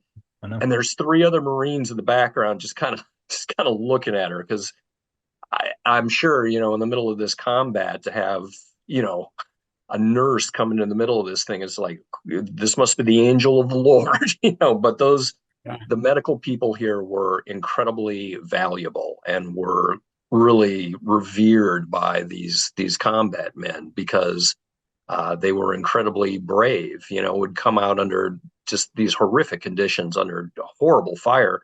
And even a woman like, Nurse Kende, you're flying in under fire. These airfields are under fire as well. So shout out to the medical profession here, because they deserve all of the good vibes from the combat troops that they get. So segue into what you were saying before. As the fighting is still raging, Motoyama number 1 became a beehive of activity. The Army's 7th Fighter Command, complete with P-51s and one of the coolest aircraft of the war, the P-61 Black Widow, which is just a bad machine, arrive on Iwo Jima as the fight is still going on, by the way. Marine transport aircraft, exactly to your point, John, also arrived, bringing in fresh plasma and whole blood to those who needed it the more seriously wounded personnel. I mean, they all are at this point, are airlifted out. This is one of the first, not the first, but one of the first large-scale medical medevacs, for lack of a better term, of wounded personnel in American combat history. It happened before, but not to this scale. There's C-47s and I think C-46s too. Yeah, coming in here all the time. Yes. And they're bringing in medical supplies and ammunition and some in food and some, but stuff like that. But it's usually stretcher cases out, and they're bringing them back to Saipan or wherever. But generally, Saipan is where they're going. So this is a huge advancement in American medical battlefield treatment right here. Is this, and this is the ability that only at this stage of the war, only us, we're the only ones that can do this kind of thing. Yeah. The other thing I was going to mention too.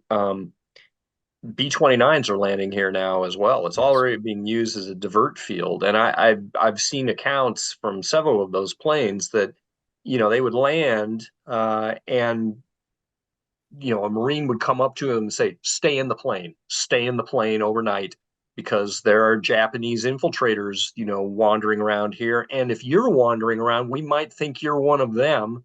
You could get fire from them, you could get fire from us. Just stay in the plane until tomorrow. We'll service it.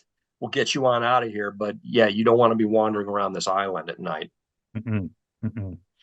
So close to the end, General Graves Erskine, we've talked about a lot in this episode, wanted to launch the final assault to cut the island in 2. Calling on his previous successes in the earlier night assault, which worked like a charm, he wanted to play the same trick twice, but this time with the entirety of 3-9. So this is a lot of dudes that are coming through here.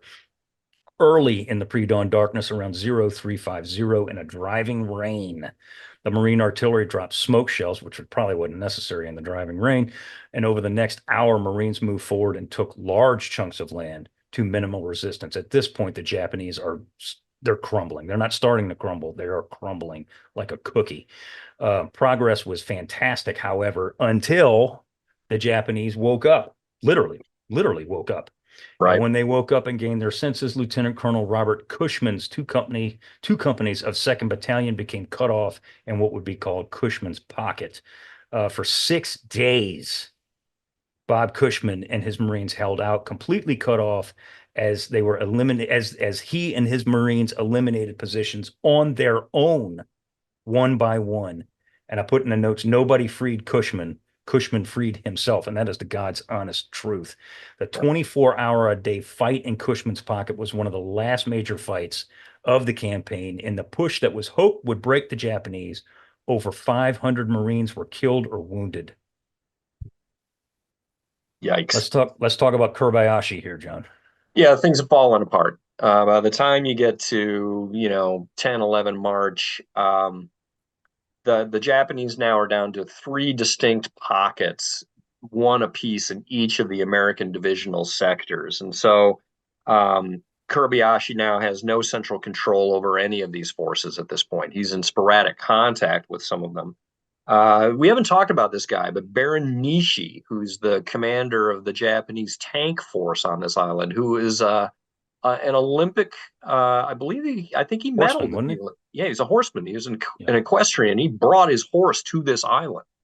But Nishi is in command of the tank group here. He's in one of the pockets. Kobayashi is in the northernmost pocket. And the men in these pockets that are trapped, there's some communication between them, some movement of men as well that can only happen at night. But all of them are following the same general precepts. They're fighting to the end. There are no banzai charges or anything like that. Kobayashi is holed up in a pocket on the northern coast at Kitano Point with about 1,500 survivors, many of them wounded. And the 5th Division starts the job of reducing it on March 11th. And it's going to take a number of days before that Japanese pocket is going to be collapsed. Kobayashi himself escapes what would have been certain death when a Marine patrol actually comes into the cave that he is in. And his orderlies realize that, we're in trouble here. They blow out the candles so that the Marines can't see anybody that's in this cave. A Marine with a flamethrower actually advances some distance in the cave. They don't see anything because the lights are out, and they turn around and walk back out. So that could have been the end of Kobayashi at that point, but it is not.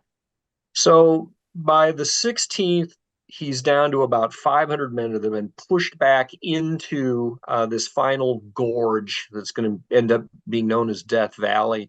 He sends his last communications out to Japan on the night of the 17th, but the combat here is not going to be over for another week. There's one final counterattack that goes down on the night of 27 March at the very end of the battle. And a group of 200 to 300 Japanese end up infiltrating deep behind American lines and go all the way to Motoyama number 2 and end up attacking not a group of Marines, but one of these rear area detachments. So you've got fighter pilots from the 21st Fighter Group. You got a bivouac full of Seabees. There's an American anti-aircraft battalion. The Japanese do not attack in banzai fashion. They do much like what Graves did in some of his night attacks. They come in silently. Their aim is to kill as many Americans in their sleep, in their tents as possible. And that's what ends up happening. It devolves into this 3-hour-long melee that by the end of the morning, there are going to be about 200 dead Japanese littering the area. 53 Americans are dead and 88 wounded.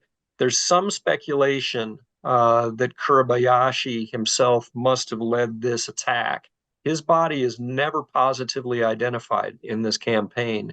But one of the sort of standout features of this final counterattack is the fact that they recover a large number of officer swords, which means that there was a really high percentage of officers in this group that do this thing. But yeah, that's sort of the last hurrah as far as the Japanese are concerned. And Kobayashi disappears into the mists of time. Yeah. It's only a couple days later that the third division does indeed reach the northern shore of Iwo Jima, and I found this to be rather remarkable, but sad at the same time. Yeah. Excuse me, my dog is deciding to make his presence known here. Absolutely, Yeah. Gunther. By a small patrol led by a lieutenant named Paul Connolly. They were the first ones to reach the shore amidst little to no resistance at this point. He recalled, quote, "We all sort of stood there and watched the waves, kind of stunned, really," unquote. Yeah. I bet so. Yeah. He said, then it hit them. He said they were almost done. His men literally ran down the cliffside into the ocean and started to play in the surf like a bunch of kids. And because they were a bunch of kids, honestly, at this point. They were literally, 18, 19, 20-year-old young men. That fun didn't last very long, as they, no surprise here, came under Japanese mortar fire, and guys started to split and run. The Japanese literally, they would not quit. They would not quit. I put this as a further example of the casualties. Connolly had landed with nearly 400 men in his Able Company 1st Battalion, 21st Marines. By the time he hit the North Shore, only 3 of the original men who went ashore with him had made it through the campaign. That's absurd. 3. Yeah. Wow. Yeah. So with the area of the Turkey Knob finally free of the Japanese, the 4th also moves rapidly at this point. Within hours of the 3rd hitting the North Shore, Clifton Cates' 4th Division also reaches that same very area. I had this on the notes, Bill, because I had to put it in there because it's true. On March 14th, Chester Nimitz pulls a MacArthur, and he claims that the island is secure and that the battle is over, but it ain't, is it? It ain't. Nope. Continues for another 14 days, Seth. The fighting on Iwo Jima was unprecedented in its ferocity. Even Tarawa and Peleliu paled when compared to Iwo Jima. In 36 days of relentless, almost non-stop combat, here's the number, 6,821 Marines and Navy corpsmen were killed. A further 19,217 were wounded. Over 2,000 Americans were pulled off the line due to combat fatigue, PTSD in today's language. Yeah. All told, 5th Amphibious Corps suffered an astonishing 24,053 casualties. John, how does that compare to the Japanese? Well, the numbers are really kind of squishy because it also depends on how many Japanese you think were on that island in the first place. And there's not a huge variation, but it's somewhere between 18 and 22,000. The number that I'm most comfortable with is about 20,000. So it looks as if, all told, the Japanese suffered about 18,000 plus.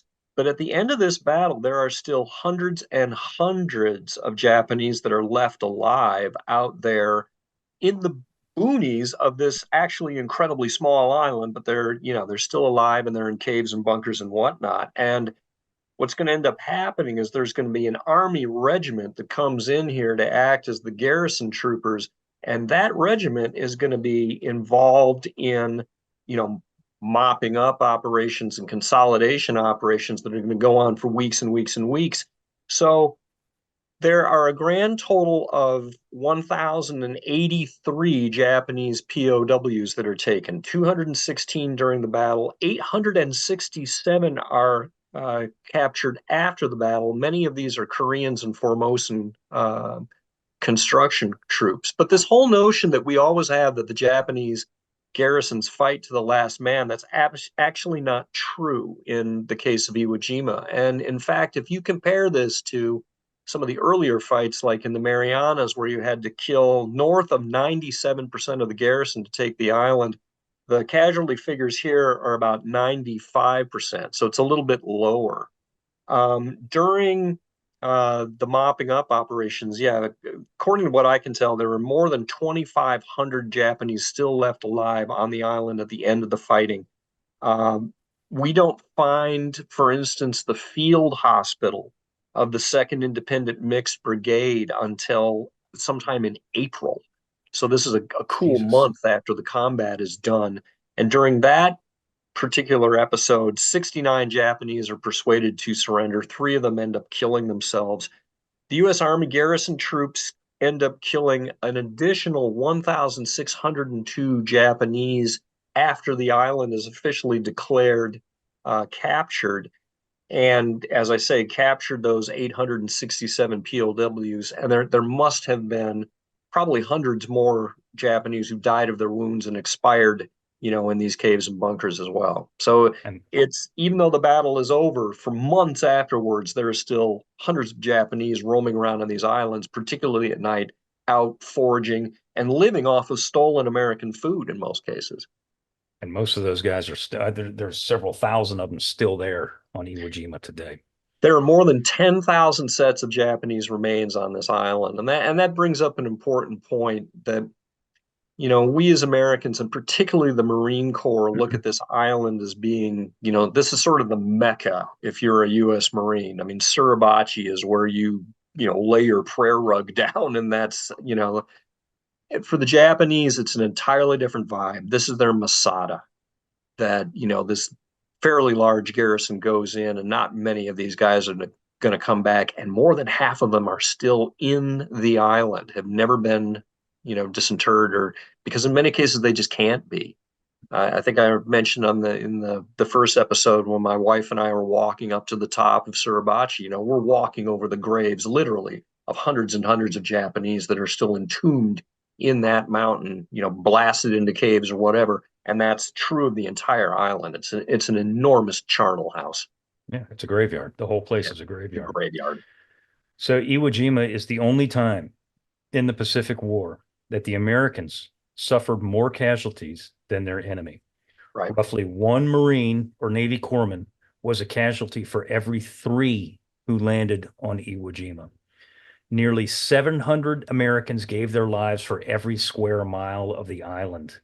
For every plot of ground the size of a football field, an average of more than 1 American and 5 Japanese were killed, and 5 Americans were wounded. The place was, and literally was, a slaughterhouse. It was a slaughterhouse from the beginning to the very, very end. And I put in the notes, Iwo Jima is just different. We talked about horrible places like Peleliu and Saipan and, Tarawa and all these other places.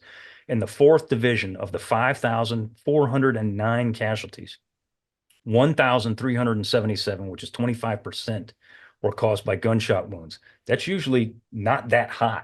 It's usually not that high. Right. 4,132, or 75%, are caused by artillery, and that also classifies as mortars and grenades and all that other kind of thing. Of the gunshot wounds, 20% were head wounds. I mean, it was. This goes back to the man-to-man combat that was every single day on Iwo Jima. After we get past D-Day and we start moving north, it's mano-a-mano every single day, all day long. Mm-hmm. So Robert Sherrod, that we mentioned before, remarked, quote, "Violent death. Along the beach in the morning lay many dead. About them, whether American or Japanese, there was one thing in common. They died with the greatest possible violence. Nowhere in the Pacific War have I seen such badly mangled bodies. Many were cut squarely in half. Legs and arms lay 50 feet away from anybody. Only the legs were easy to identify. Japanese if wrapped in khaki puttees, American if covered in canvas leggings. And one spot on the sand, far from the nearest clusters of dead men, I saw a string of guts 15 feet long." This is exactly the mirror image of what the Japanese survivors said about the violence on Iwo Jima. And I mean, violence in war is hard to describe. And I don't think we've ever done a very good job of doing it. And I don't think anybody ever will. But this was different. It was just different. It's just different. Mm-hmm. So, Bill, as we were saying, and we don't need to read the names of all of them. You can look it up because we're running long here. But there were 27 blue ribbons awarded for this action here.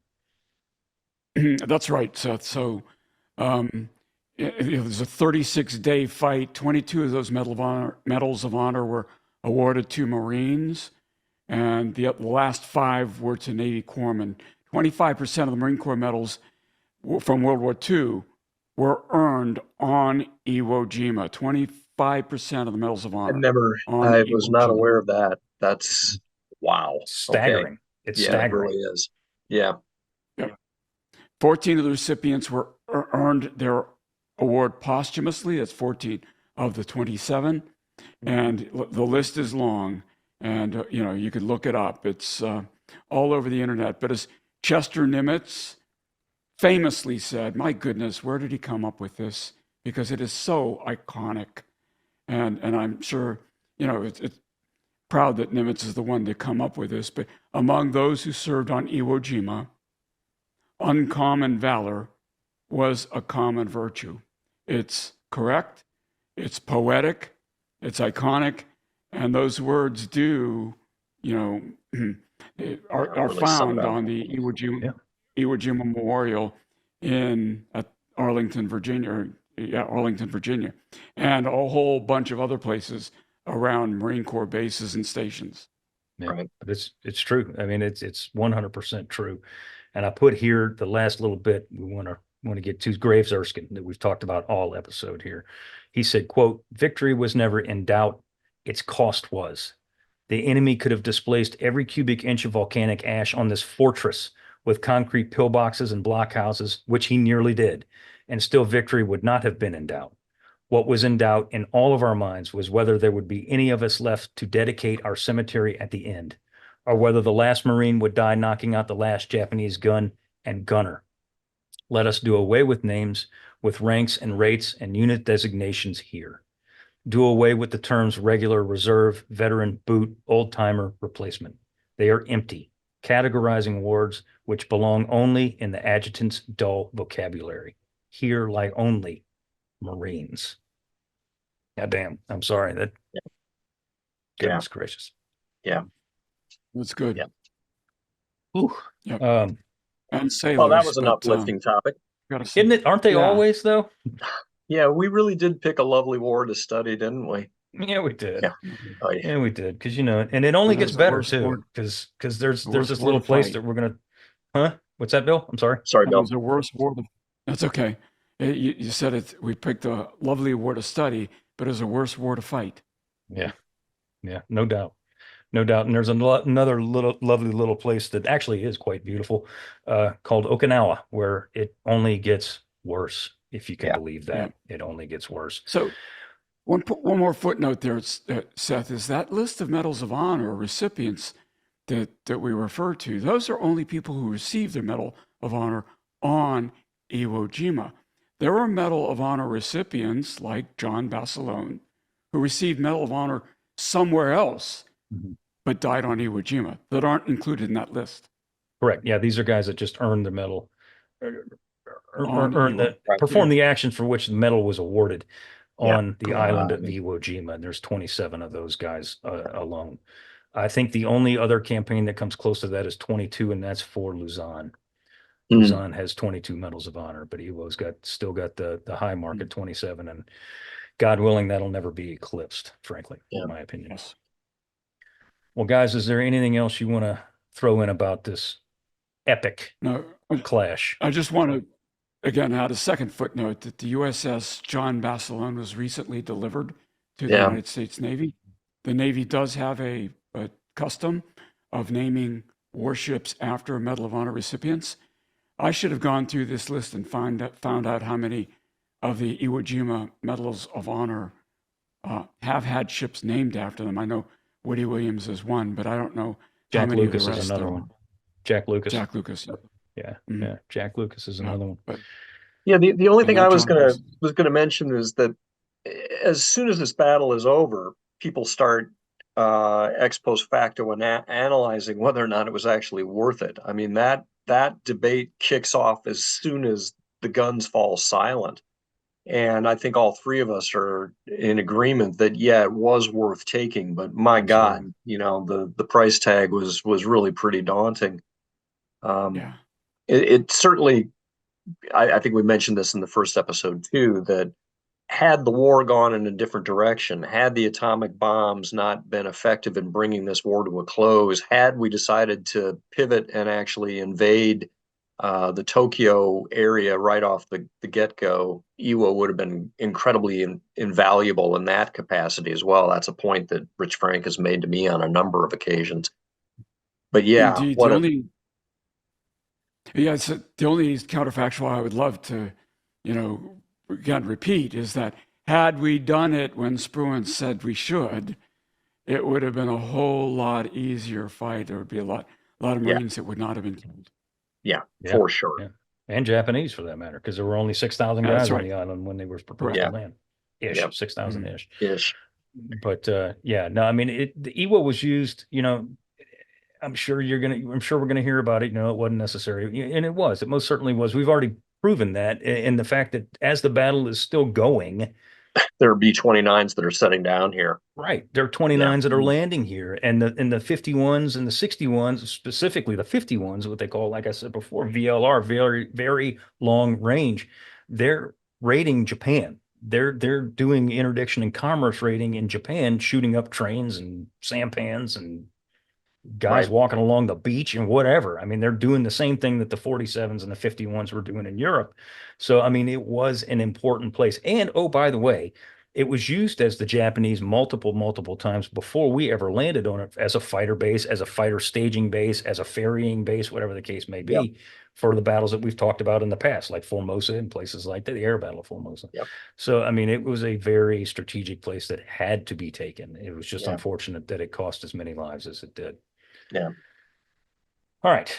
Well, guys, on that note, let's wrap this bad boy up. We want to thank you very much for listening in on this conversation.